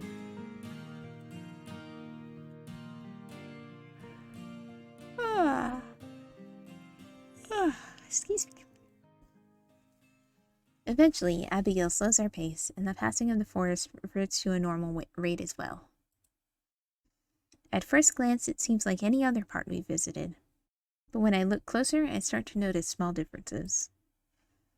Some trees are devoid of snow with piles of it beneath them, as if someone brushed them clean.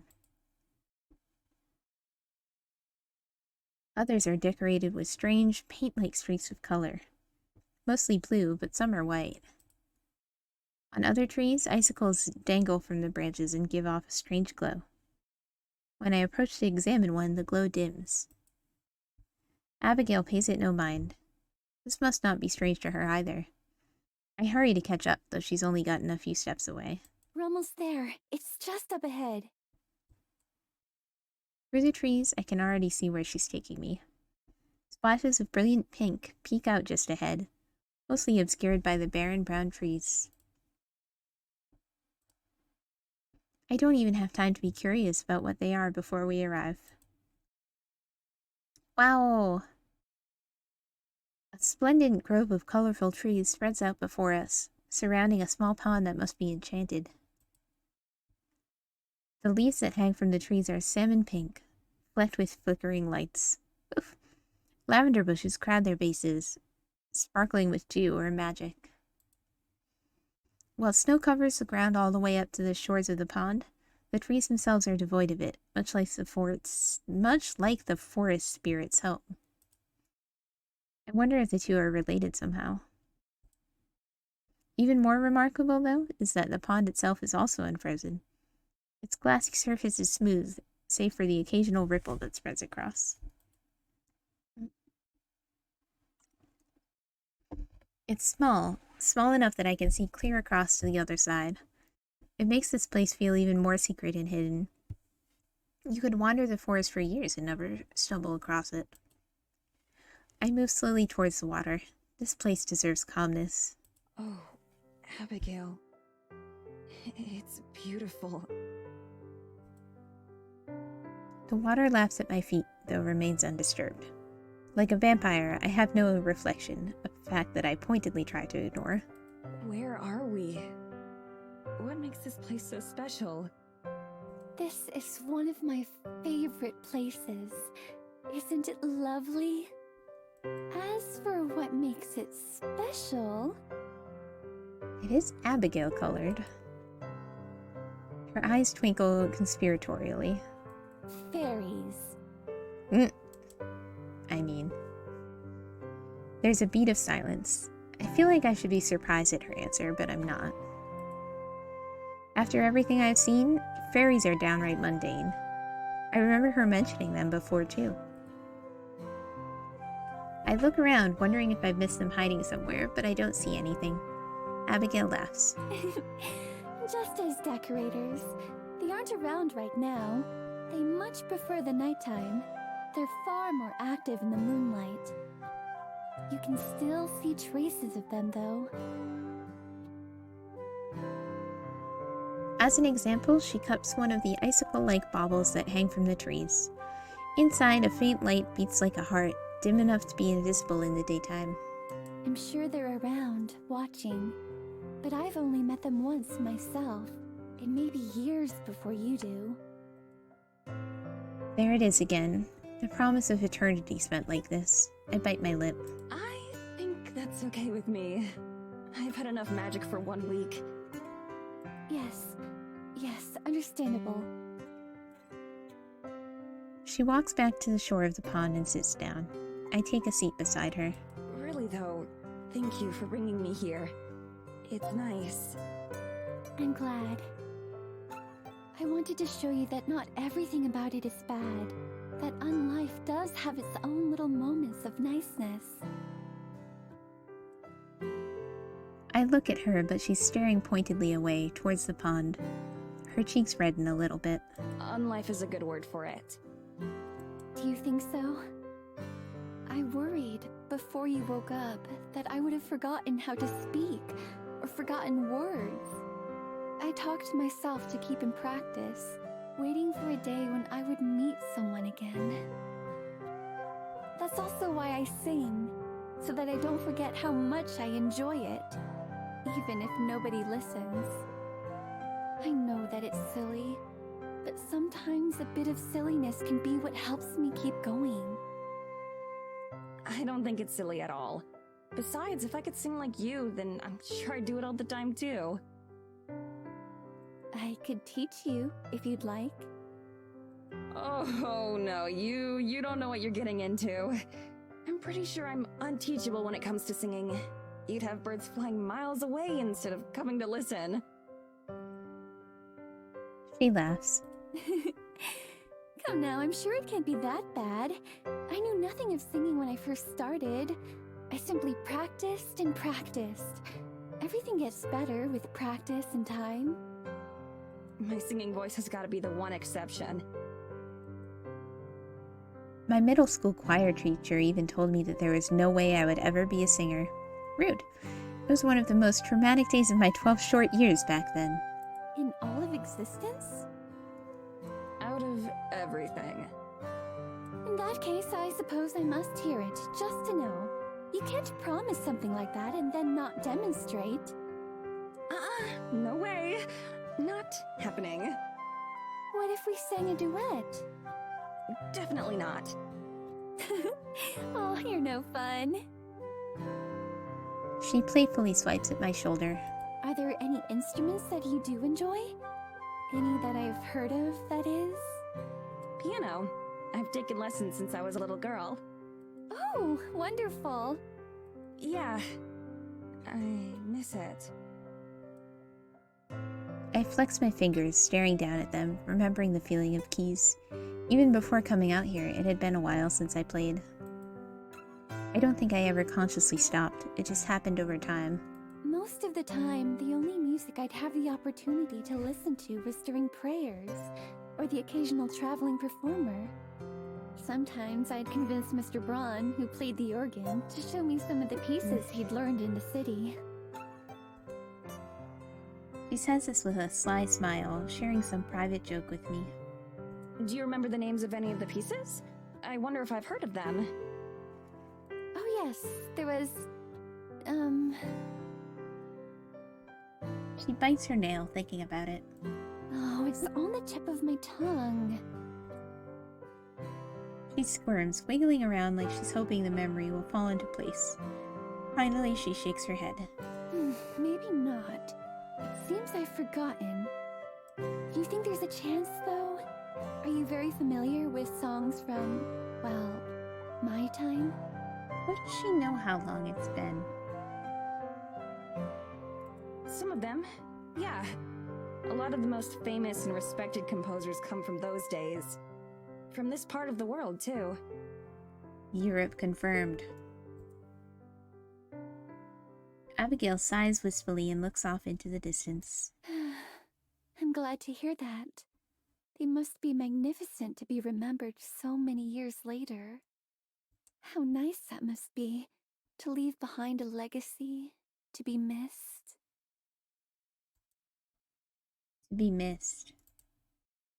The way she says it is wistful, a dreamy sigh, like something that she longs for. I glance over, half expecting her to be crying, but her face is steady and calm. She catches me looking and smiles. I'm sorry. I'm just feeling a little nostalgic. You don't need to apologize. I like hearing what's on your mind. I'm glad. It would be rather unfortunate if, after everything, we didn't get along. We both laugh at the idea. I do have another question. Imagine though. being straight. A personal one. I know you said I can ask you anything, but... I meant it. Please, go ahead. Well, before, you said that you've never even tried to... go back. Escape.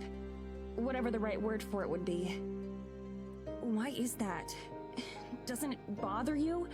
Being stuck like this? Abigail scratches at the soft dirt beneath us. Of course, her fingers move impotently through it, changing nothing. If you don't want to answer, that's okay. I don't mind. I'm just thinking of what to say. So, I suppose that you've been thinking about it a lot, right? How to go back. I nod. Almost constantly. I don't know if Ouch, it's girl. possible or anything, but don't get me wrong, I'm beyond grateful that you saved me at all. But it feels like we're so close to being alive, but not. Everything's changed, but at the same time, it's like nothing has. I don't feel much different, but everything's different. I have a whole life out there. Or at least I did. I can't just forget about it. Or move on, or give up, or something. I understand. He's quiet, and I wonder if I went too far. If I asked something that I shouldn't have. In a lot of ways, it's one of the most intimate and personal questions I could possibly ask.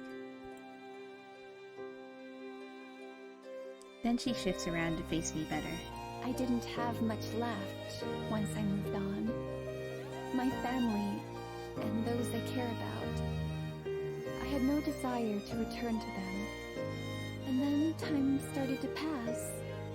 At first the days felt slow, torturously slow. I did nothing but sit around and mope, never straying far from the forest spirit who had saved me. But then I started to explore more, to get to know the forest, find moments of happiness. I was still terribly lonely, of course. It has been, until you got here. But I can honestly say that I didn't hate it. I sang, I watched, I found my own joy where I could. Eventually, time left me behind. The people I had known grew old and died. I'm sure many forgot about me, long before I forgot about them. At some point, there was nothing for me to want to go back to. The rest of the world outside this forest is just a maze that I don't know how to navigate. Here in the forest, I know nearly all there is to know. There's no grief or loss or pain. There's just peace.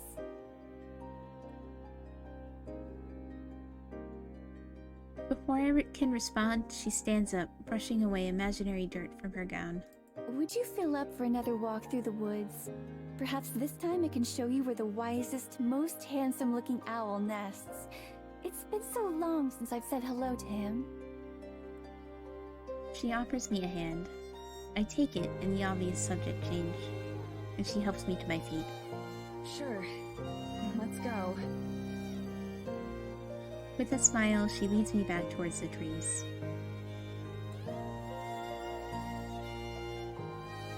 So many of the conversations that I have with Abigail are painful reminders, either of the years of solitude she's endured, or of what I can look forward to in my own future. Both make me very certain of one thing. I'm glad that she's here with me.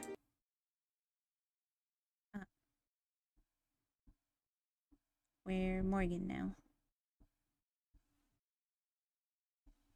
It's been days since Evelyn attacked Tara, since Gelladora spoke to her. Days of fruitlessly searching for Madi. And Tara is still trying to act like she's okay. She pores over every piece of local history we can find. She makes jokes. She tells stories. She pretends she isn't losing hope every day we don't find Madi. She's lying. Music is very good. It's her body that tells the truth. She pulls me closer when she's under me. Ada. She stays in my arms for longer than she did before. I doubt she even notices she's doing it. But years spent hiding my emotions have made me pretty good at spotting it in someone else. Is she doing it for me? For herself? Both? That's the only thing I still don't know. Morgan? I can hear Tara's voice calling from the kitchen. I smelled the smoke a second later. Thank you for the redeems. I am shrimping. And I am thirsty.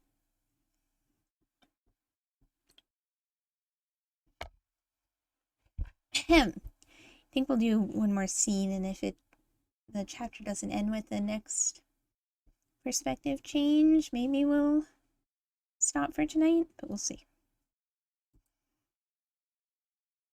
I'm up out of the bedroom before I realize I'm moving.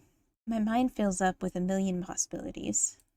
What if Evelyn's already here? What if the cabin's burning? What if... I think I owe you a new pan. Tara is fidgeting nervously. A cloud of black smoke billows from the pan on the stove. I can't even tell what was supposed to be in it. Whatever it was, it's charcoal now. You guys don't have, like, a fire extinguisher in here, right? I let out a breath I was holding. I shouldn't have panicked like that. I'm just glad she's okay. We don't need one. Let me see that. Oh, it's this, sort of Sonic the Hedgehog sounding track. I walk past her and grab the pan. Before she can say anything, I open the door and toss whatever was in the pan into the snow. I run a rag under the tap and toss it to her. Why don't you get the smoke off the wall before it stains? I'll take care of this. You worried about that? Aika. I'm still coming down from my adrenaline. I have to make a conscious effort to say it as gently as possible. I don't want her to think I'm mad at her. She seems happy being given something to do. She smiles and tries to salute, but with the wrong hand, and ends up slapping herself in the face with the wet rag. I swear she does stuff like that on purpose sometimes. While Tara scrambles to duty, I start washing out the charred remains still clinging to the pan. After a few moments, Tara shuffles nervously behind me. You don't cook much, do you? Does not cooking at all fall under not cooking much? Because if so, yeah. Then why did you... Her eyes flick toward the counter, and I follow her gaze. There's a tray sitting there. It's a mess. A piece of clumsily sliced fruit. A cup of liquid. Blackened toast. You were making me breakfast. Tara looks guilty. Yeah, well, you know. She looks down and starts fidgeting with her shirt. I figure that since we're leaving the cabin, it'd be a waste to just leave it here. And, I don't know, you've been really helpful and stuff. And I thought maybe I could pay you back a bit. But I just wasted the food anyway. My mind reels. I can't utter a single sound. I don't really have any friends. Few people I'm on good terms with would never do something like this. Evelyn stopped preparing meals for me the instant I could make them for myself. And even when she did, they weren't much more than leftovers of what she made for herself. It was a dumb idea. Sorry. Aww. Tara and Morgan confirm their feelings for each other with a tearful kiss. My body moves on its own. My arms outstretch and wrap around her. Before I know it, I'm reaching up to her face and pressing my lips against hers. The minute I actually process what I'm doing, I pull away and drop my arms to my sides. We both stand there awkwardly for a moment before I'm able to speak. Thank you. You're thanking me for screwing up making breakfast? I'm thanking you for trying. Oh, right. I guess that makes sense. I doubt someone like her would understand why this means so much to me. She has good people in her life. Random acts of kindness must be commonplace for her. But for me, I've never been treated as anything but a tool. I spent years turning the idea in my head, thinking that I deserved it. It was easy enough to believe. So this moment means more to me than I could possibly say. Even if I actually knew how to talk to people, I couldn't do it. The best I can do is try to repay it in kind. Maybe we could make something together? After all your videos have taught me, I'd be happy to teach you a few things in return. Are you sure? I mean, I literally know nothing about cooking. All I do is slow you down. She's protesting, but the smile on her face makes it clear how much she really wants to do this. Seeing that grin in person is way more radiant than seeing it through a screen. You're still caught up in that, huh? That's okay. I'll take the lead, and we can go slow. Wink wonk. I take her hand again. She squeezes it, and I squeeze back. Now, let's start with teaching you how to use a stove without burning the house down. That's probably a good one to know, yeah? I grab some sausages from the fridge and toss them in the now clean pan before putting it back on the stove. Okay, so you're going to want to have the heat a little lower than the absolute maximum for this one. I figured the higher it went, the faster it would cook. Technically, you're right, but that's also how you burn things beyond recognition. I move behind her and put her hand on the pan handle, pressing against her back to move her hand side to side. You're doing the ghost thing and you're not even the ghost in this ghost story? Keeping it in motion is a good way to make sure it cooks evenly. Right, cool. I take her through the basics. She handles instructions surprisingly well. It helps that she's eager to learn. After the sausage, we move to toast, then coffee. She's sloppy, but she makes it work. You're doing great. I'm impressed. Well, doing it with you is a pretty effective motivator. Very subtle. When am I anything but?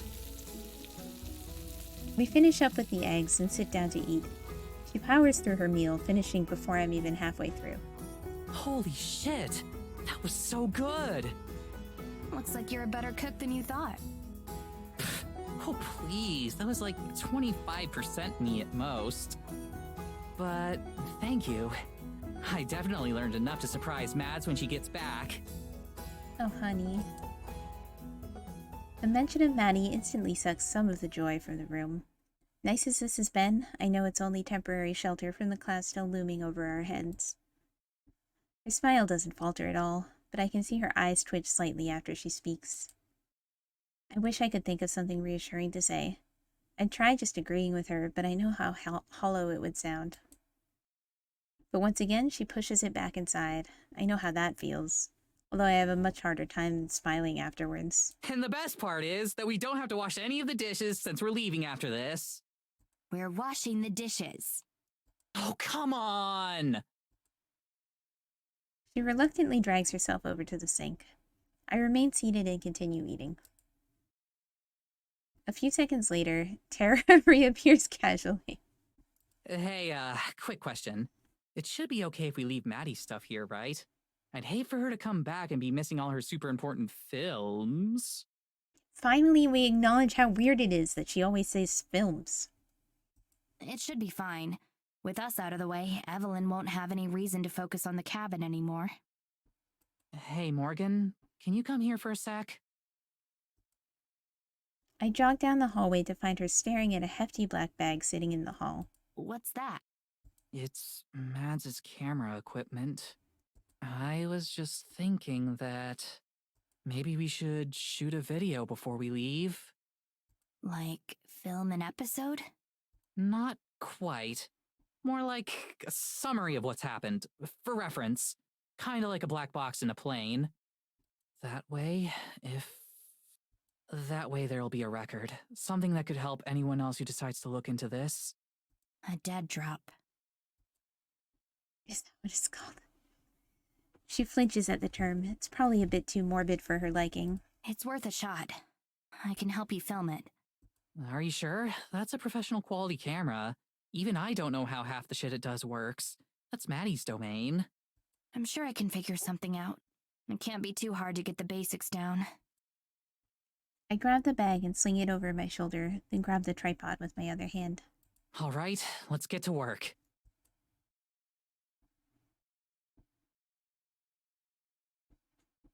Okay, so, wait, let me... Hang on, I think I've got it. No, that's just going to access the archive. We need to get the focus right for the main shoot. Things aren't going well. Neither of us can figure out how to work the camera. There's gotta just be a record button, right? My only contribution has been getting it on the tripod. Most of the terms Tara's using fly over my head. She claims that Maddie's the one who knows all about how to make it work, but even her limited understanding is worlds away from mine. I'm sorry. I wish I could do more. Don't sweat it, you're doing fine. Lie. Maddie never taught me much. She, makes the videos. I just do the talking. Her voice is quiet. Maybe this was a bad idea. All it seems to be doing is making her miss Maddie even more. And I'm sure as hell not good enough to replace her. Oh, honey. At least I finally managed to get the camera to a point where it's actually filming. Oh shit, you got it! She's humoring me. The picture isn't even close to being in focus, and I somehow managed to make the colors even more washed out than this place already is. It doesn't look anything like her most recent videos. I can do better. There are still settings I haven't tried. Tara claps me on the back. A bit too hard. She's so obvious. Don't worry about it. This stuff is confusing. Maybe the blur will make it look more mysterious or something. Sure. She leans against a tree in front of the camera. On her signal, I hit what I hope is record. I give her a slight nod and she's off. Hello, everybody! Welcome to a very special Not Quite an Episode of Terranormal. We've had a lot of crazy shit go down in the past couple weeks, so Morgan and I are putting this together to make sure we don't miss anything. I'm gonna save here. I mean, we don't have to stop here, but, Huh?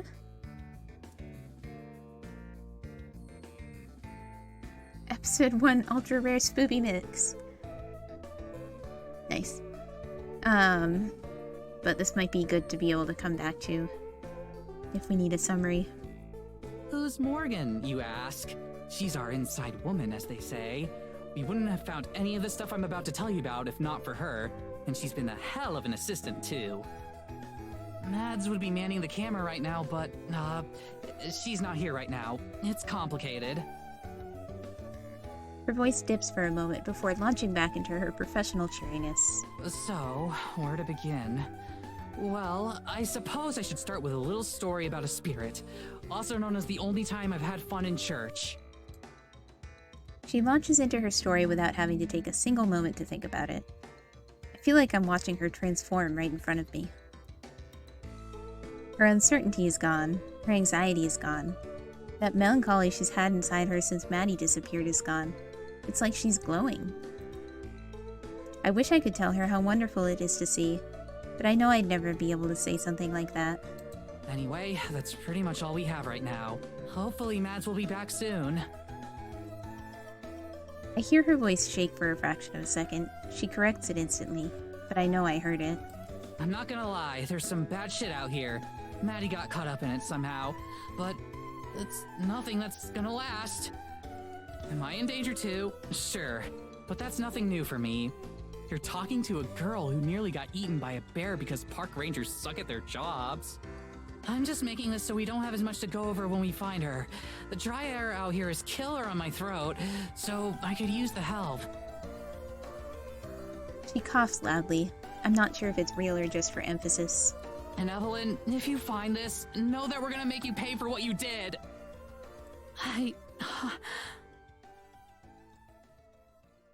Her voice breaks again. This time it's unmistakable. Maybe this was a bad idea. She takes a minute before she starts talking again. Her voice is shaky. Her face is a strange expression I've never seen before. I'll do whatever I have to do, you know?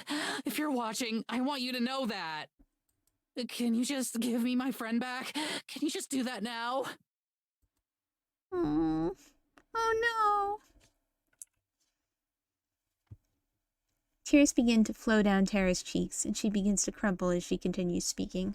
I'll do anything, I swear. I don't care if we don't find any more evidence. I don't need anything else from this trip. I just want Maddie back. I can't just watch this anymore. I leave the camera and run to her side. I throw my arms around her and I feel her body sink into mine. I'm sorry, Tara. I'm so sorry. I wrap my arms tighter as I feel her legs give out. It's all I can do to keep her upright as she starts to sob into my shoulder. Unease settles in my chest. I've never had to do anything like this before. But I have to try. I have to do something. Kita! It's here! That summary wasn't that useful, so we're gonna save here. The first choice. Okay. We do. I should let her mourn. She needs this. We have to keep her strong. We have to keep fighting. What should we do?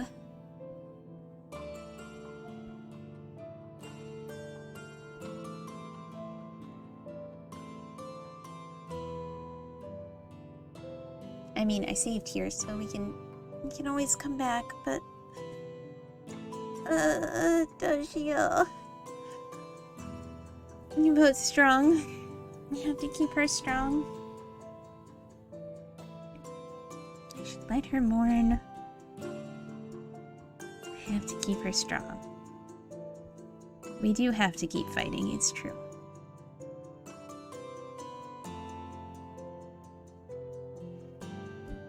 And maybe it's better she doesn't give up? I don't know. Alright. I'll go with strong. We'll try it. If we get a bad ending, we'll come back and try again. I hold her up as best I can. I can't just let her give in. Tara, listen. She wipes away some of her tears. More keep coming.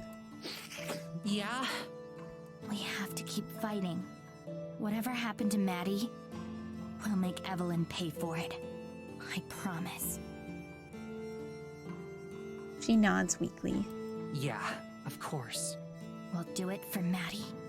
Oh god. She sniffles some more, trying to force the tears back in.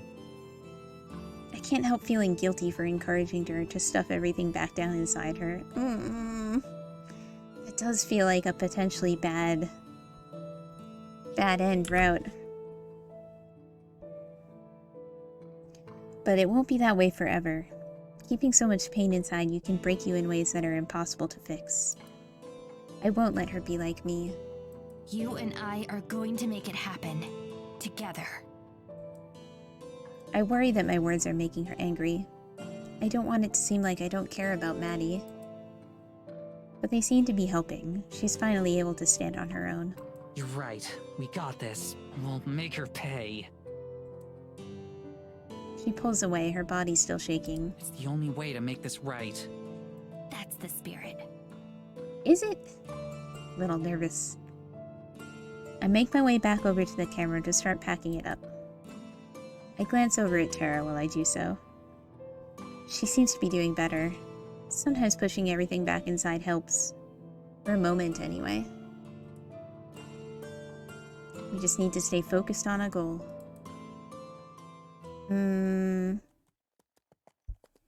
Oh, I thought that was going to be the end of the chapter. I wish...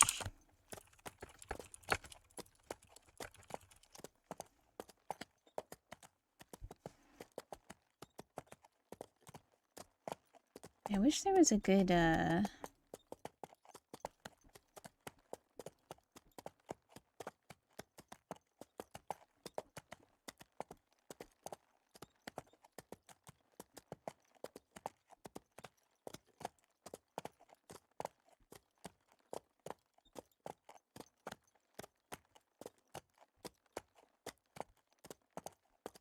guide to the contents of... Alright, we'll go a little longer and see if it ends. We don't talk on the ride back. Tara doesn't even fidget. It isn't until we stop in the village that she speaks. I hope you don't think I'm mad at you for bringing us out here. You aren't? Nah, I know you just wanted to make something good happen for all of us. Things just didn't work out that way is all. Besides, Her voice trails off into mumbles. After a moment, she takes a deep breath and restarts. Coming here meant I got to meet you. I'm sure as hell not complaining about that. Aw, Tara. I'm sure you've met plenty of fans in person. Yeah, but you're not just a fan. Not to me. You're a lot more than that. What are you saying?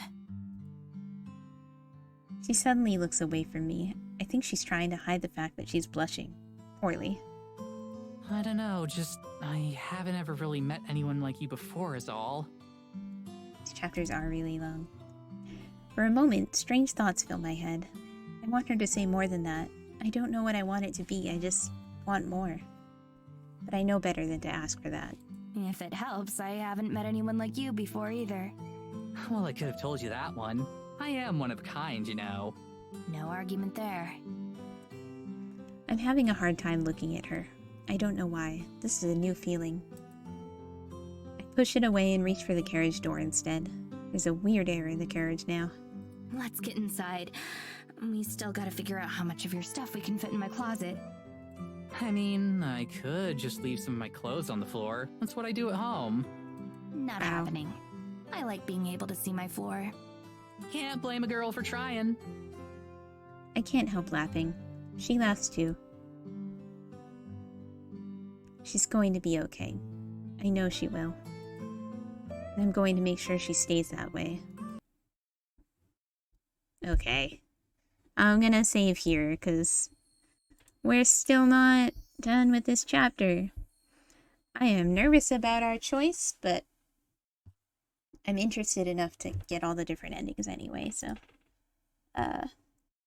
if anything, it's better if we don't get the best one on the first try. Right? Yeah. Oh yeah, Clan is like 60 hours? That must be so much text. I thought I read that this was, closer to 10 or 20 hours. But then again, that probably isn't for if you're, like, reading the whole thing aloud. Yeah, it says 8 hours is the average. But I think we're coming up on 8 hours already. And we're still in chapter 3, and I know there's 6 chapters. Maybe the later ones are a little faster.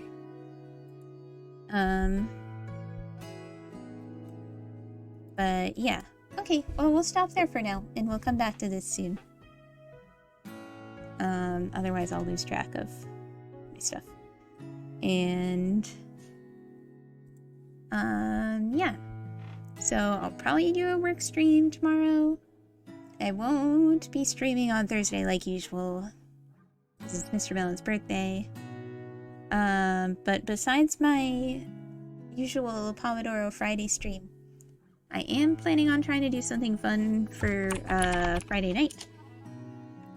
So I have an unusual extra amount of time. I guess we could play this some more, but I also have some fun stuff we could do. So for now. Oh, okay. Well, that's weird.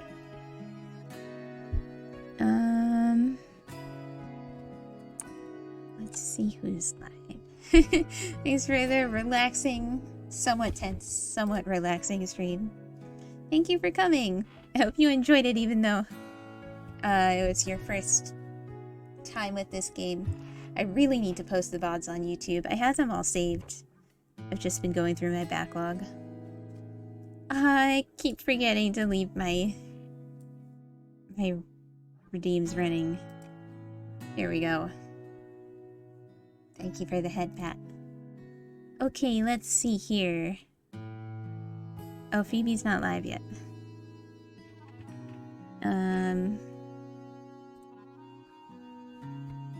Well, Yulia is live, and I don't think I've ever caught her live to read before. So maybe we'll go bother her. Bum, bum, bum, bum.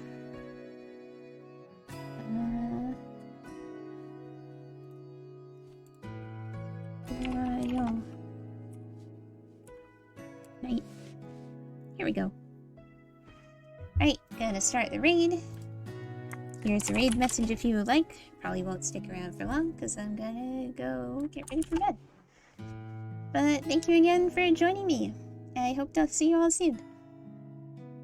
Melon!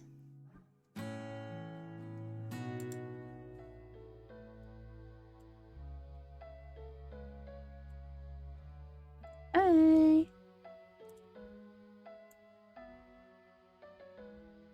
Okay, I'm gonna start the raid.